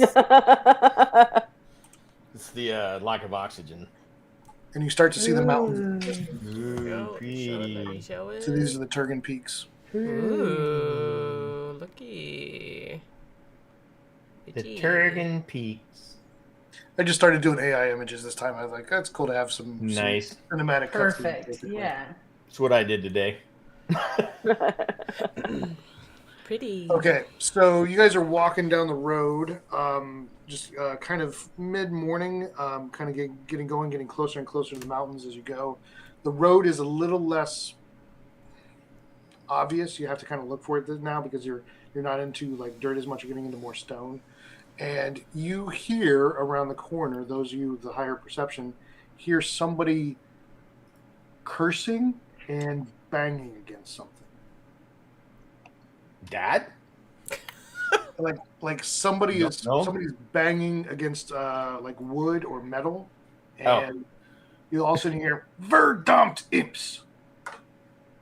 Oh. Anybody recognize the language? What did they say? Verdompt Imps. Nope. Okay, so I speak Common and Elven. Oh, I speak Dwarven. Nope. No. I speak Orc. I speak Orc. No. I'm sure. This would be more. This would be more of a dialect of Common. So this is okay. This is. You would recognize it as probably what is called Rostvong. It's from the way in the south. It's actually where the Stormborn are a lot. And it's Ooh, the Stormborn. What do we know about the Stormborn? Are they good guys, bad guys? They're the race that were created by the Storm God, by the Cloudwalker. Is his name Kaladin? Right? Is he riding the storm? Sorry, I couldn't help myself. Hey. Would Peril have had any interaction with these in her mercenary days? Maybe a little bit. I mean, they travel a lot. They're more known in the south, where Rostvong is. It was created by Varagant, the Cloudstrider, Shield of Ilor, Lord of Battle, the Adjudicator. He's the god of war, order, war, and tempest, and his race is known as the Stormborn. And they have kind of electricity in their blood, is what they're known for. That's shocking. Yeah. So you come around. You come around. Sorry, if anybody, this guy just keeps letting out curses in this language. He's around the corner. Like we haven't quite rounded the corner yet. You haven't quite rounded the corner. You're coming up to him, but he's not trying to be quiet. It's one guy just banging against something. Okay, I think, or you go ahead. I was gonna say I might like motion for you guys to hold put and go up and just kind of peek around the corner. Okay. Because I'm not really sure what's going on, and I want to kind of prepare if if this is something we need to worry about. I don't want to just come around the corner and be like, "Hey, what's going on?" Yeah. Oh, that was gonna be what I did. Appreciate you. You could just ignore me and go. No, you first. I'm kind of holding you guys. You're back. good. Anybody who wants to peek around the corner, give me a stealth and then a perception. Not me. Well, no, Peril, I got trouble last time Peril I peeked around the corner. Yeah, Peril usually brings up the back. Alright, so I had a 4 on my stealth. Okay. My stealth. I'm like, Andrea, so sad. don't go, Andrea. Let me go first. So sad. I'm gonna for me. Mother stealthy. Anybody else? What my investigation's a 19? I think I was perception, not investigation. God damn it. Well, that would have been a 17 plus 5, so then it would have been a 21. So. You're pretty far away, so the 4 stealth is actually okay. He's not looking in your direction. He's not, so it's okay. You didn't run out. You almost tripped and fell into the road, but. I grab onto my broom real quick. It would have been bad. Is anybody else going up with her, or is it just her? She's just peeking, right? I'm just gonna wait until she reports back. Leaning onto my broom as I go around the corner. He's out there sweeping the road, trying to look stealthy. This is normal. This is normal. You come around the corner and you see what looks to be. It's like a small carriage. It's like if a carriage had a brown leather blimp attached to it, like a balloon. Oh, okay. But the carriage also looked like a hookah, and it has it's covered in nozzles and handles and just paraphernalia, and then there's just kind of steam coming off of it. And in the front of the wagon is just a lonely, sad little donkey who's just eating the grass. And there's a guy in the back. There's a guy in the back just trying to bang something back in shape. It looks like with a hammer, and he's just cursing and mad. And he's a humanoid. He's got a bald head from what you can see. And he's got a leather duster. I'm gonna slowly back up on my donkey's up there. The broom. Be like, okay, guys, here's the deal. There's this balloon contraption thing that looks like a carriage that's being pulled by a donkey but not going anywhere. And there's just this old dude just wailing on it. So no danger. What's he wailing on the donkey? No, not on the donkey. That just got on the carriage thing. I was like, she said the donkey. She's wailing on it. And I'm like, that's not nice at all. No, that wouldn't be nice. And he's on the path we're walking. Yeah, he's just off the path like a little bit. It's almost like he's trying to repair something. Okay. Like he got stuck somewhere and he's trying to repair I something. think I'll just round the corner. Yeah. No, go, please. I was going to say, I'm going to round the corner and just yell, "Ho there, good sir! Who are you?" He kind of turns around and he's got he's kind of a big guy, kind of barrel chested, big bushy black salt and pepper beard, shaved head, kind of barrel chested, a little bit of a belly. He's got like a leather duster, and his clothes underneath they look to be nice, but they've had better days. And he's got like what is look like a sledge, not like a great hammer, but like a sledge, like a heavy hammer. And he turns on and goes, "Oh, you caught me off guard. How's it going?" Oh, sorry, I was trying to announce us, but we are the Knights Who Say Chill, and we're just traveling on this road, and we've noticed that you're in a bit of a bind. I love that. Well, perhaps you could help me. My home here is not doing too well, and as you see him, he actually does a sleight of hand, and the hammer disappears inside of his coat. Ooh, jolly good. I'm a bit of a performer myself. Holding. he like as he turns, he somehow he brings this around a little bit and gives him a little cover, and then when he comes back, the hammer's gone. Wicked. Okay, so I see this. Wait. I recognize that his clothes are a little formal. Since I'm a noble, do I recognize the style of clothing he has? No, it's just that basically it was nice clothes that haven't been replaced lately. Okay. Did I just see a hammer disappear?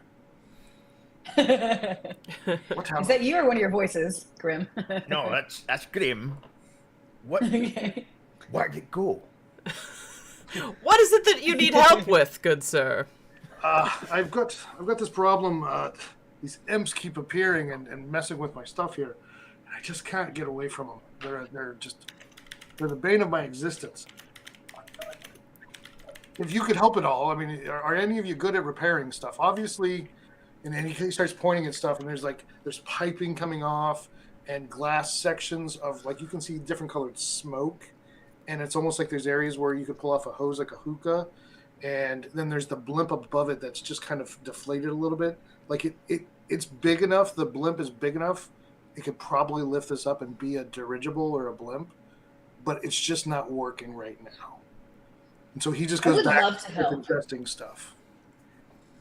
I would love to help. Hey, I don't know what skill we need.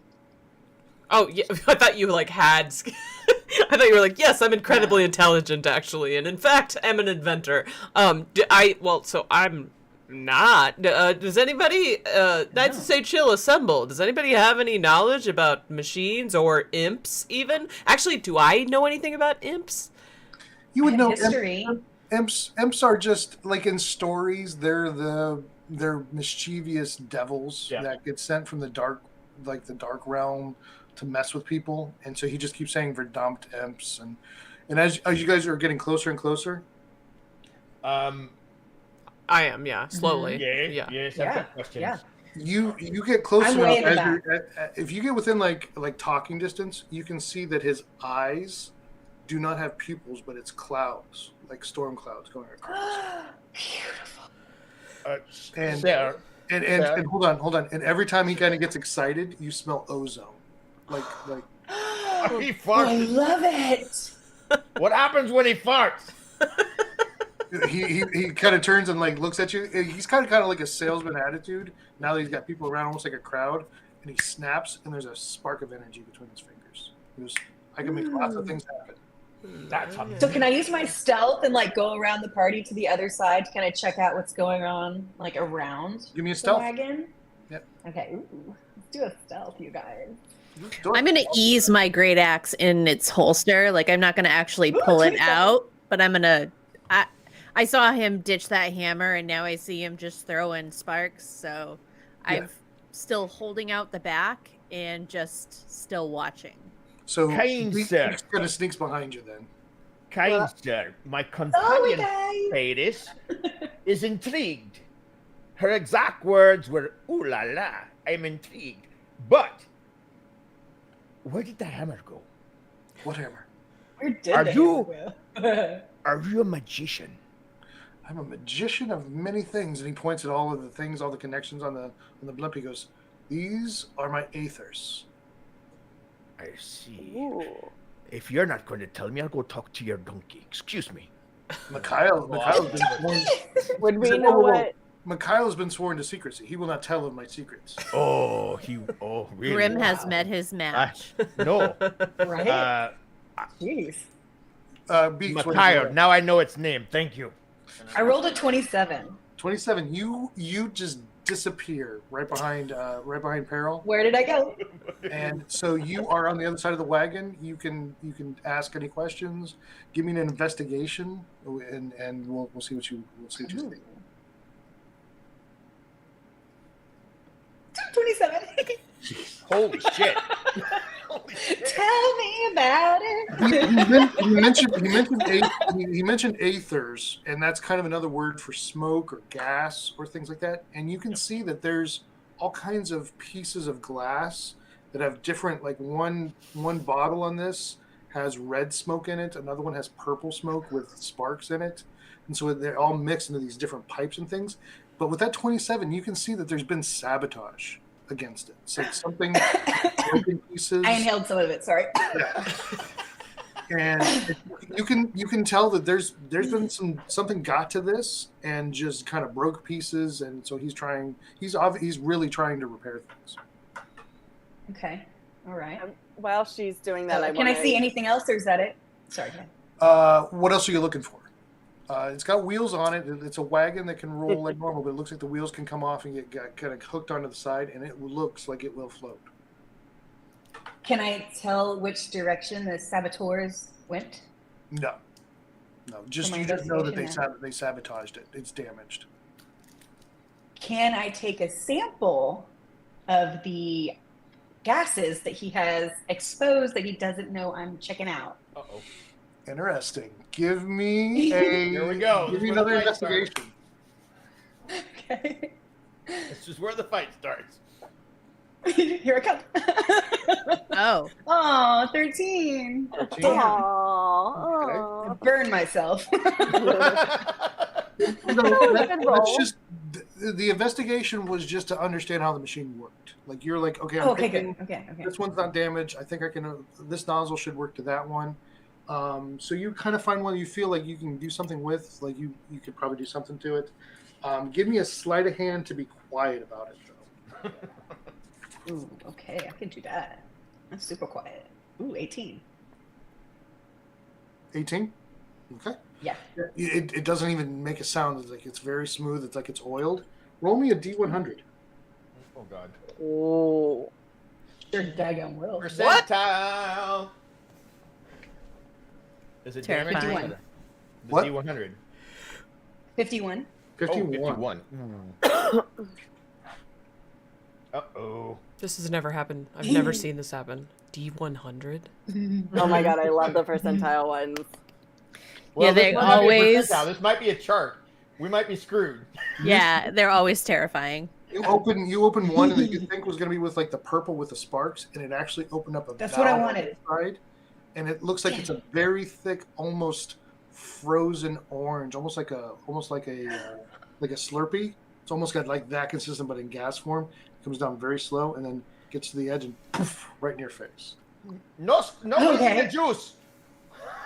Roll me 48 plus 4. Roll me 48. Oh no. So a 4. I'm Oh, sorry, God. 48. I thought you said 48, like the number. I was like, 48. what is that? Yeah, that's not a dice. I 27? didn't know that one. 27. You have 31 temporary extra hit points. What the? And you feel Yeah, I a do, little mother- bit warmer.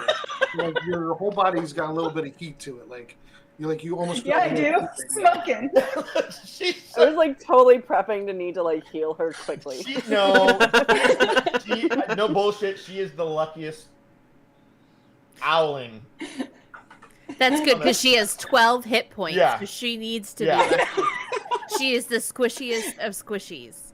So So I got 31 extra hit points. 31 extra hit I mean, points. okay, cool. I need them. I need them. Temporary hit points. And you're warm. Temporary hit points, not temporary hit points. They won't stay. Like when you do a rest, they'll be gone. But for today, you feel good, and you feel like almost like your body's extra warm for some reason. Ooh, okay, awesome. So this guy starts to explain.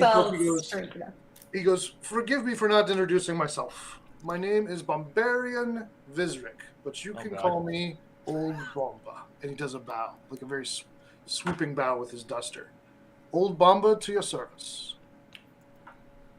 So, Old Bomba, it sounded like you were cussing out imps as we were running. I hate those bastards. Is that what's causing the damage and you're just trying to fix? Why Why are you cussing them out, or do you just normally cuss them out, or? Well, I do a lot. But every morning when I wake up, they sabotage my wagon. I haven't been able to fly the blimp for a week. Right. So they're infesting your wagon? They just show up at night. Freaks show up at night. Give me an insight. Oh, God. Oh, my phone turned off. Let's see. 19. He's telling the truth. They do sabotage his wagon, and they do show up at night, but there's something else going on. He's not telling you that. He goes, but I've got my amazing ethers, and he's almost getting under like that fair showman kind of thing. Like he's opening up, and like the wagon of wonders, and they almost would have like the marvelous ethers. He goes, if you help me fix my wagon at all, I'll give you a free ether, and you can buy a couple if you want. I've got some bottles, whatever you want. Who's standing closest to me? Probably Grim. He was up there. No, Grim walked away. So I'm talking to the donkey. Yeah, probably Symphonia. Yeah, I was pretty close. Yeah, I'd be like, he's talking to the donkey. He's telling the truth, but he's definitely hiding something. So I mean, there's something with this imp thing that he's not telling us. Okay. Oh, is he a were-imp? He's a wimp. He's a were-imp? Yeah, he's a wimp. Okay. So basically, real quick, we're gonna do a group challenge. So you're gonna tell me something your character can do to help fix this wagon. So there's glass parts, there's wood parts, there's metal parts, there's stuff that's bent. You could just maybe you're good at seeing things or working through things or solving things. So come to me with whatever your ideas are, and we're gonna try to get more successes than failures. Oh my God. Okay, so is there anything that would need to be done to the wagon? Well, actually, so my perception is wild high. Well, it's good. It's pretty solid. Okay. So maybe just diagnosing the places that we can fix, or is that pretty obvious? That's investigation. Perception would be seeing things or detecting things. So my investigation's pretty high. You want me to jump in, you guys, and act like I didn't just get 31 extra hit points and check out the part of the wagon where everyone is? She got free shit. Okay. So this is one of those that you can kind of get crazy with it too. I know some of you kind of knew this. I would let you try things like you have a musical ear, so maybe there'd be something that would need to be. Yeah, I have an example, Dan. Yeah, go ahead. I'm a firearms specialist, which I would interpret that as I'm good with basic mechanical parts, because I would assume I'd be able to just disassemble and reassemble guns and know things about that. So would I be able to look at some of the basic mechanical things and see if there was anything that I could fix? Also, Loriana, Dana Lou, who says Oriana is proficient with woodworking tools as well, and she just wanted to make sure you were aware. I did not know that. She does carve things. Thank you, Dana Lou. Good job. That's true. She does carve. Yes. Yeah. So you could definitely do a woodworking tool. Try that one. I'm going to try the fire. Just an idea. Because I'm going to wait and hold that to see if there's something that needs to be made, and then if I need to make a part, I'll do that for a second one. Okay. If I get another turn, but I'm going to start with just using my firearm specialist mechanical. Do you have tinkerer's tools? Do I tinker tools? Tinker tools. He does if you don't. So you could say, like, if you let me borrow some of your tools, I can see if I can work on this section here. Got mess gear, which I don't think has tinkering tools at all. While she's doing that, does anybody else have any ideas? I've got I have an alchemy and brewing skills. I was going to offer to use my strength to bend things back to where they were, Easily or potentially yeah. using a hammer to bang things back. Yeah, give me. Well, we can start with that first. So I love that. Give me a strength check. Actually, give me a check. Athletics. Just do an athletics. But a check, right? Yeah, okay. No tinkering tools for me. What'd you get? She did athletics? Yeah. Okay. Why did it roll with advantage? Just give me your first roll then. 11. 11. You start to bend stuff, and it actually pops something off. Of course it does. So that's a failure. I have an idea. Okay. Okay, so I have a regular healing potion. Can I just sprinkle it over his mechanics? No, that's a nice try. You never know. He said get creative. Healing. That's works, true. That's true. I did. Healing works on living things. It could be a Well, living we didn't wagon. know. It could be alive. It could be alive. 100%. Okay. It's not alive though. So Okay. athletics has been attempted. You can only try each skill once. I don't have tinkering tools. He does have tinkering tools that Yeah. if you convince him, you can let him. He'll let you try. So, old Bamba. Yeah. Hey, so let me. I really want to help you out. Sure. I Yeah, know a little bit about like some basic mechanics, but unfortunately, I've only got a mess kit because we're traveling and can only carry so many things. But if you got like stuff that I could kind of tinker with pots. He comes over to a section and then lifts up a piece and then just pulls a string and on a leather piece, a whole like tool set just kind of rolls down. Oh man, this is perfect. Oh, thanks. That's so like go over, the so craftsman rummage of through the leather tools and start like turning some gears and wrenches. Give me a tinkering tool set or a tinkering tool roll. How do I? What is that? That would be wisdom. Let's do wisdom plus your proficiency. Wisdom plus proficiency. That's +7. Okay, so it was a nat 1 +7, so that's an 8. We're gonna break obviously, this whole my thing. firearms training is not translating over to this. We're gonna break it all. You get over and you're like, I'm right where I need to be, and just as you get to the point of like you think it's gonna fix what it is, Peril is bending something and it snaps right in your play, right in the way where you're working. And I it mean, really of course. feels- Peril, I mean, it has to. Peril, we had that moment.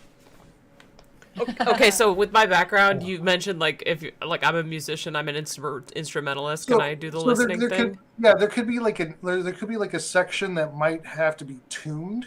Like there might be a finely crafted like tuned section. Like you could Okay. find that, and you could do like a performance. Yeah. And then like get it back in alignment. Okay, so a performance check? Yep. Alrighty. What just happened? I don't Oh, know. there it is. That's 10. We're gonna break this thing, y'all. Amazing. So, question for you, Daniel. Because I have the otherworldly glamour for charisma check, does that not count? Go ahead. You can add that in. Okay, so Nice. bonus equal to my wisdom modifier, which I believe is 3, so that puts me at 13. You open up a piece, like a very small like iron like gate, and it just kind of pivots, and you see him tense up because you're working with something that's a very intricate part of this, and you see these almost like these tuning forks, and they're vibrating, and one looks like it's out of position than the others. They're very fine silver, like they barely have any neck to them at all. And you get in there, and you're like, and you got this one that's just out of alignment with the others, and you're just like, you're so close to breaking it, and then all of a sudden it gets in alignment, and they just align, and you actually see the wheels come off the ground a little bit.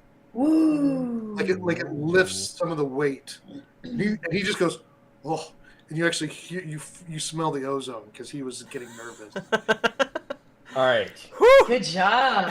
He actually kind of like takes out like something that wipes his neck, wipes his forehead. And I look over at him and go, piece of cake. Oh god. No doubts ever. All right, Daniel, I'm ready. What you doing? I've got acrobatics. I have brewing and alchemy. So if there's a section that has dials and stuff, I can try, even with feet, to try to turn things to tune them properly or to mix things properly. Alchemy would be better than brewing, but okay, I'm just saying those are my skills. Do a dexterity check with your proficiency. Dexterity check. The hell's proficiency? Where's that at? You're probably like a +3 now. I don't know. Exactly. Oh, there it is up there. All right, so dexterity check. Probably just an acrobatics would do it. All right, I'll do that. That would be a 20. 20. Hey. Not natural, but.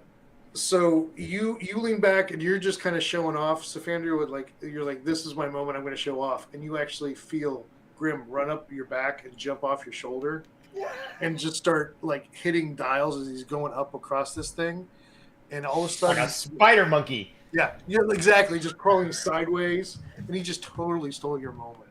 That like what? And he actually like turns things and just happens to hit all the right. He goes, that makes sense, and this makes sense, and all. He does a backflip off of this thing, and it actually lifts off the wheels. And Bomba is like, you guys are heaven sent. Those imps won't be able to catch me now. Mr. Bombastic, we're pretty good. So we need one more, and we needed 3 successes before 3 failures. Who hasn't gone? I don't think Beaks is gone. I was about to say, Beaks is the only one. So I have acrobatics, but we've already used it. We've already used acrobatics. We've used athletics. We've used alchemy. We've used performance, and we've used wisdom, tinkering.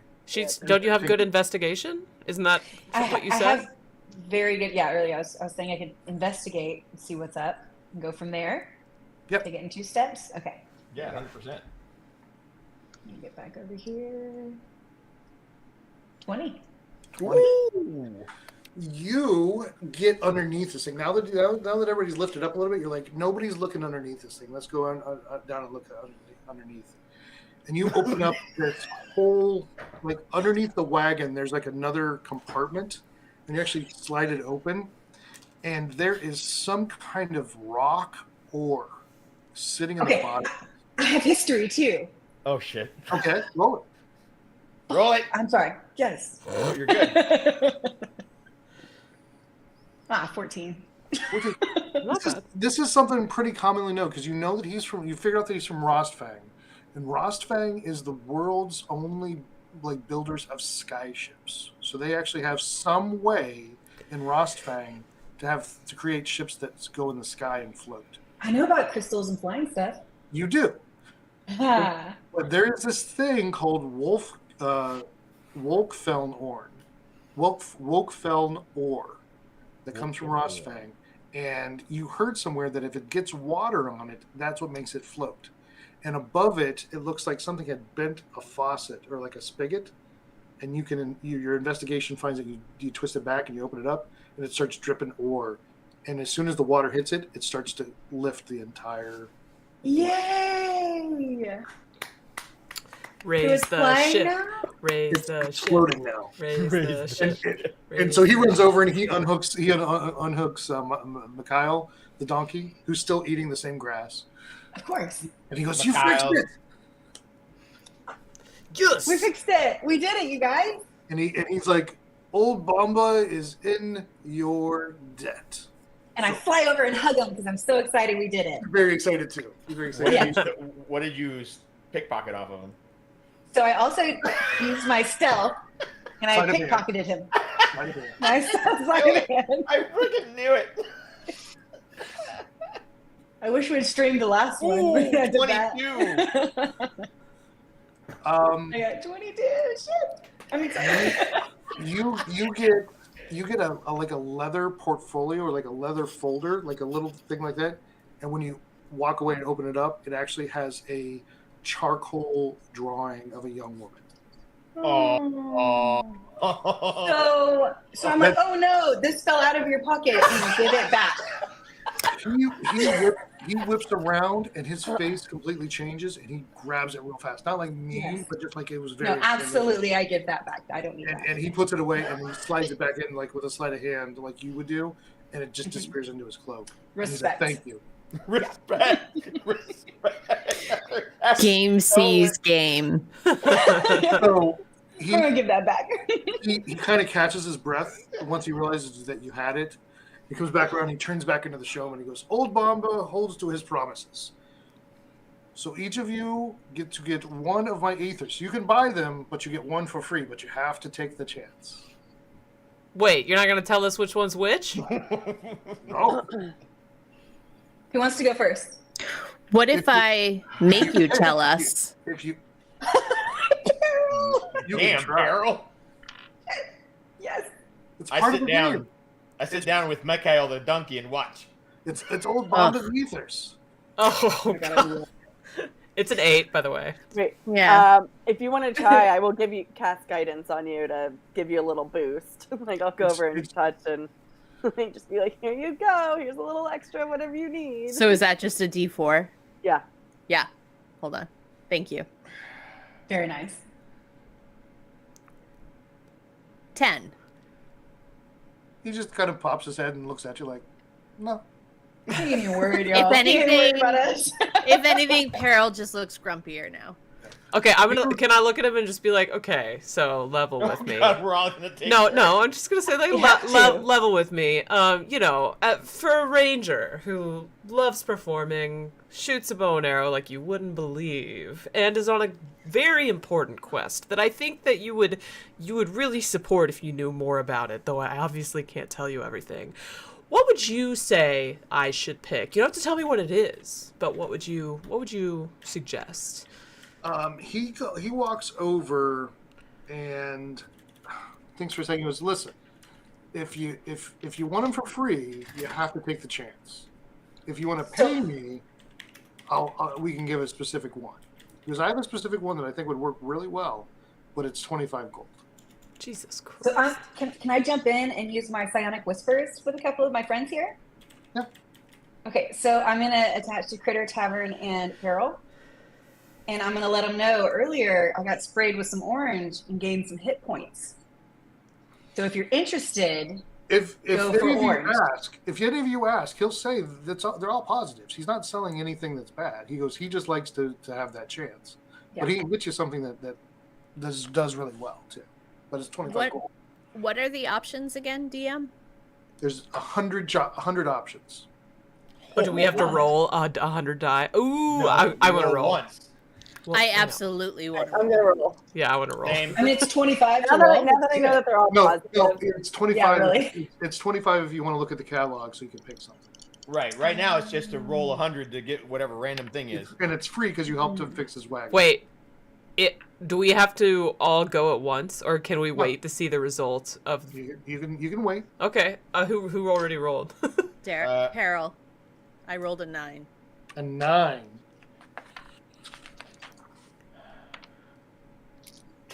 This is I'm gonna go amazing. last. Wow, Unless greedy. Kritter wants to go last. No, it's fine.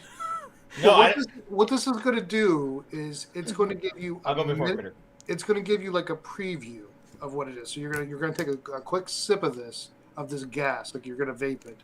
And it's gonna give you a preview to where you understand what it is. But then you're gonna save it as a potion. The rest of it. Good idea. So you don't get it and use it up because some of these happen right away. So yours, he pulls a couple dials and then pulls a lever, and it looks like one of them has like almost like a miniature sun in the smoke, like it's coming through the fog, and it comes down and almost looks like sunny fog pouring through one of the tubes, and he pops it into into like a vial, and he has you just take like a breath of it, and your body glows with blazing light, creating 30 feet of bright light and 30 feet of dim light for 1 minute. This light is sunlight, so you glow with sunlight.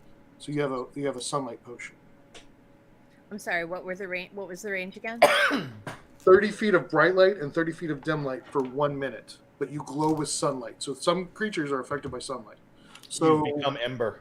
So for like 10 seconds, you just kind of just take a quick hit of it, for lack of better terms, and you glow for like 5 seconds. So now you know what that is.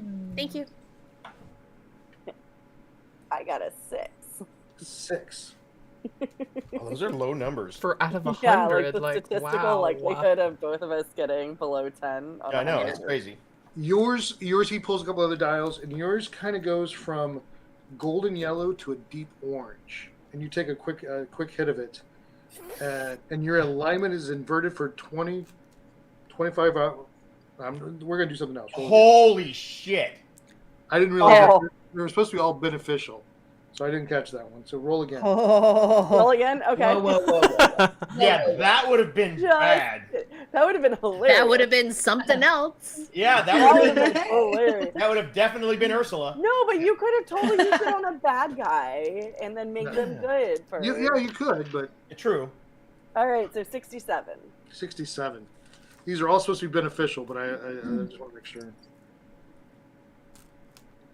Wow, that one scared the shit out of me. I'm not gonna lie. I'm not gonna lie. When he said alignment, I thought it was like kind of a Stormlight thing where you could like walk on the walls and stuff.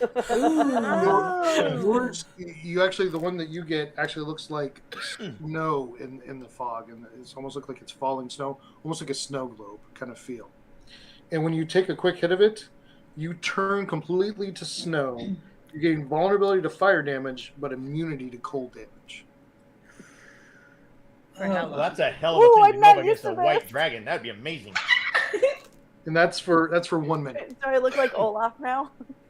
Yeah. You look like a snow complete, almost like Iceman, like a snow version of you. Nice. All right, Beats, you want to go? Who wants Sure, to go? I'll do it. So we got I'll go after D100, right?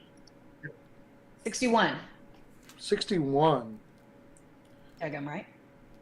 This looks like sloshing yellow fog, just and it kind of just blinks, almost like it flashes. You take a quick hit of it, and you start to shimmer and flicker out of existence, gaining all the benefits of the blink spell. So you blink. Great. So now we can't hear her flying because she's a freaking owl. She blinks in and out of existence, and she uses psionic attacks. So it's a potion. It's a smoke version of a potion. Like a one-time use blink? Yeah. Okay. Yeah. Do you have to take the whole vial? Yeah. Okay. How long does it last? We'll look that up with the blink spell, but I think there's probably a duration. How long was the snow? 1 minute. Man? 1 minute. And so is the light, I think. Yes. All right, I'm rolling. 99. Wow. Ooh. Wow. That's a fun that one. should be interesting. That's a crazy ass number to get. Right? Go hard or go home, Grim. Okay, that was. I was looking at like a reptar. This appears. Reptar. You look at the smoke as it comes down off the blimp, and it looks like in the smoke there's a jade and gold dragon made of smoke. And it pours into this, and you take just a little bit of hit of it, and one time during a 24-hour period, you can make a single hit a critical hit, or turn a critical hit into a regular hit, but you must be able to see the attacker. Oh. When you take that full potion, it lasts for 24 hours. You can turn one hit into a critical hit? Or turn one critical hit away from a critical hit. Yeah, so if somebody hits me with a crit, I can change it. Or anybody that you can see. Or anybody. Ooh. Stay close to me, buddy. So when you take that potion, it's gone. I mean, it lasts for a day when you take it. But Wait, it lasts for the day? Mine does. It's one use. Yeah, I have 24 hours to use it, but it's one use. Okay. Yeah. All right. Excellent. Is that it? Is that everybody? No, I have to go. Critter has to go. Okay. Critter, wait until the end. So do I get to? Could I pick a number? now that I've heard the numbers? Yeah, you can pick any one of those, but it'd be 25 gold. Oh, damn it. Okay, fine, I'll roll. Can I just pick a number? Do I have to roll? No, I want to roll. Never mind. Oh, wait, she just can't say, I want the same thing he got. She can, but she has to pay. I'd have to pay. Okay, fine. Okay. And I can't just pick a number? No. All right. This is D&D. 84. You roll. What'd she get? 84? Uh-huh. Nice. It's a nice high number. I like it.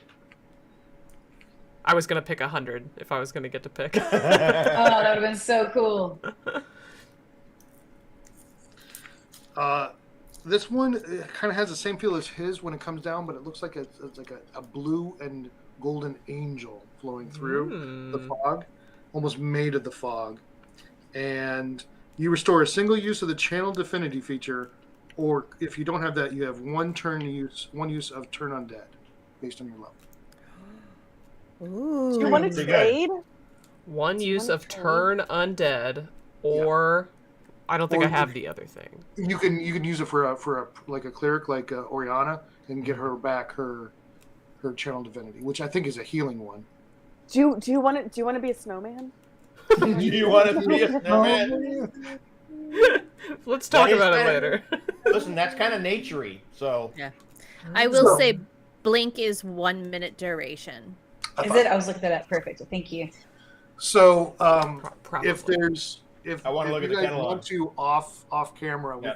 we can buy a couple if you want to look through the list. Yeah. Of it and stuff like For that. sure. Let's do it off camera. Yeah. Definitely want to do that. So yeah, he jumps up. He actually walks over to Mikhail and takes out a pendant and touches Mikhail, and Mikhail goes into the pendant, and he puts it back on, and he jumps up onto the blimp and starts waving as he starts to fade away.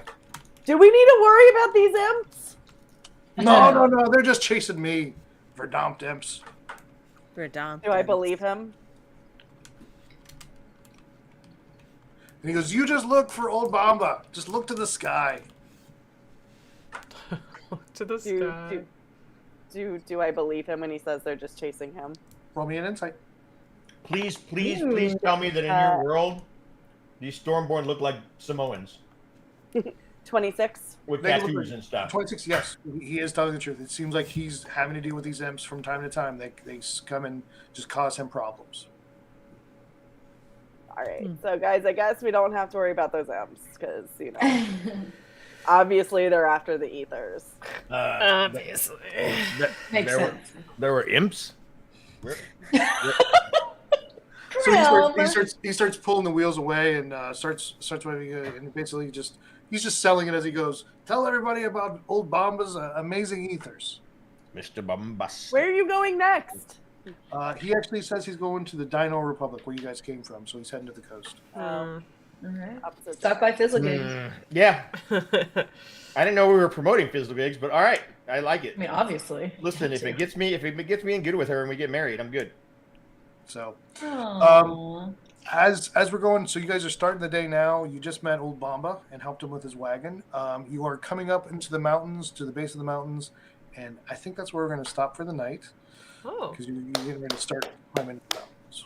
Okay. I like it. I guess we are. Can I ask a question if I don't know. I can't whisper. Never mind. You could ask. You can just message me. I'll message you. Okay. Okay. In the meantime, while this communication is ongoing, I forgot to mention at the beginning of the stream that our very own Peril, aka Jessica, and I are starting a podcast. Yes! It is. Yes. It's called Awesome. But Are There Dragons? And we will be starting by reading The Hobbit. Jessica being a first-time reader of The Hobbit, and I being a Lord of the Rings vet, even though I haven't actually read those books since probably grade school, so I'm going to be revisiting them after a very long hiatus.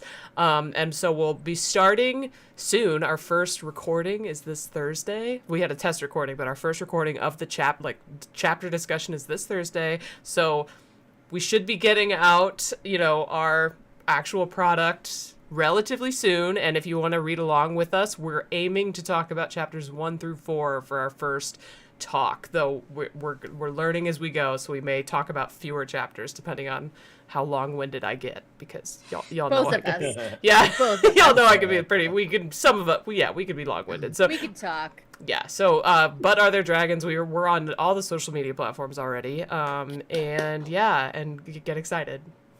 So Yes. Follow us if you have any first-time reader-friendly tips. Message us. I was Yeah. gonna say, is it movie spoilers allowed or Movie no? spoilers are allowed just because I have in fact seen them all. Okay, cool. So I have not read any books, but I have seen all movies. So it's going to be an interesting thing where, you'll get to experience Tolkien, right? That's the big thing that she's experiencing for the first time, because we've seen Peter Jackson, Yeah. but she hasn't experienced Tolkien truly, and so that I'm really excited about. So, yay. Yes. It's not Tolkien.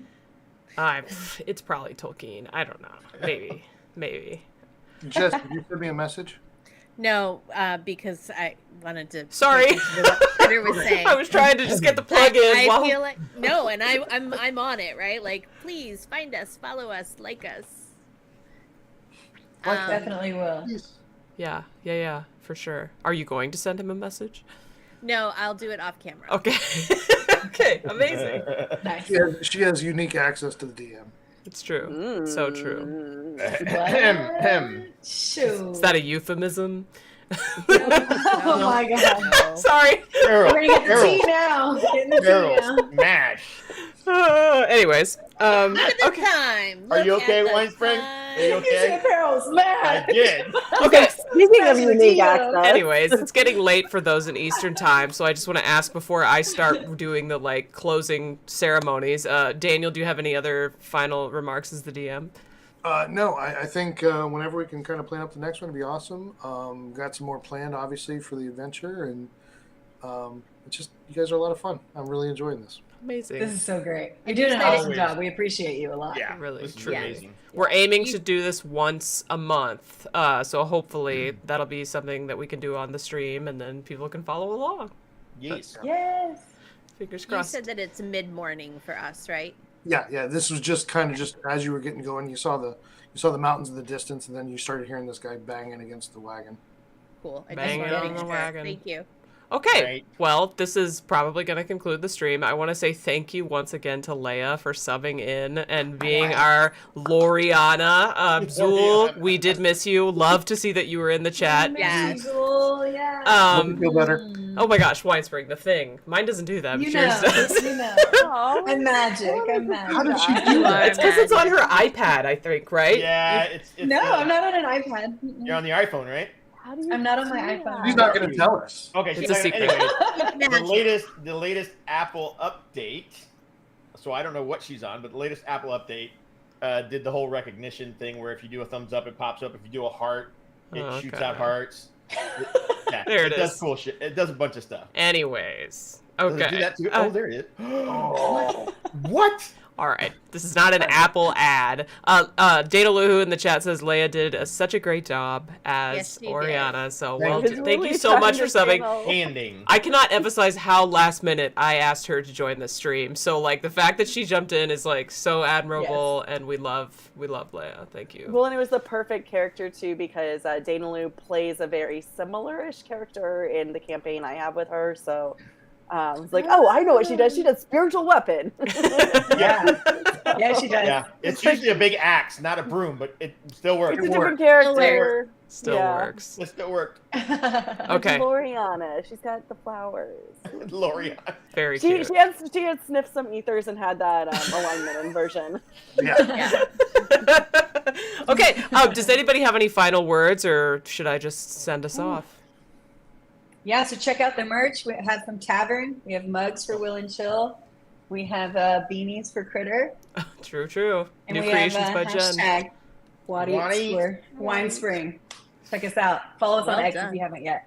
Facts. Okay. And if you like this kind of content, you can like, subscribe, and follow Kritter and all of her Wheel and Chill fam. All of these people rule, and you can come and be chill chat all the time. Because why would Yes. Yeah, it's true. Chill chat. We love you. That's true. We love you a bunch. And check out Threefold Talk on Thursdays. That's true. Okay, look at us all plugging each other. Who doesn't want to see more Leia? That's all I'm saying. It's true. It's true. Okay, great. Well, this is amazing. Eastern people need to get to bed. Thank you so much, Daniel. Thank you, everyone in the chat, for hanging in, even though I know we're not interacting with you as much because we're trying to stay focused. And we will be back, probably Wheel and Chill show in 2 weeks. Next week, we're taking off. Halloween week. You know, probably no new news for the Wheel of Time. So we will be back, but it won't be next week. Okay? Yep. Thank you all. This was amazing. We will talk to you later. Bye.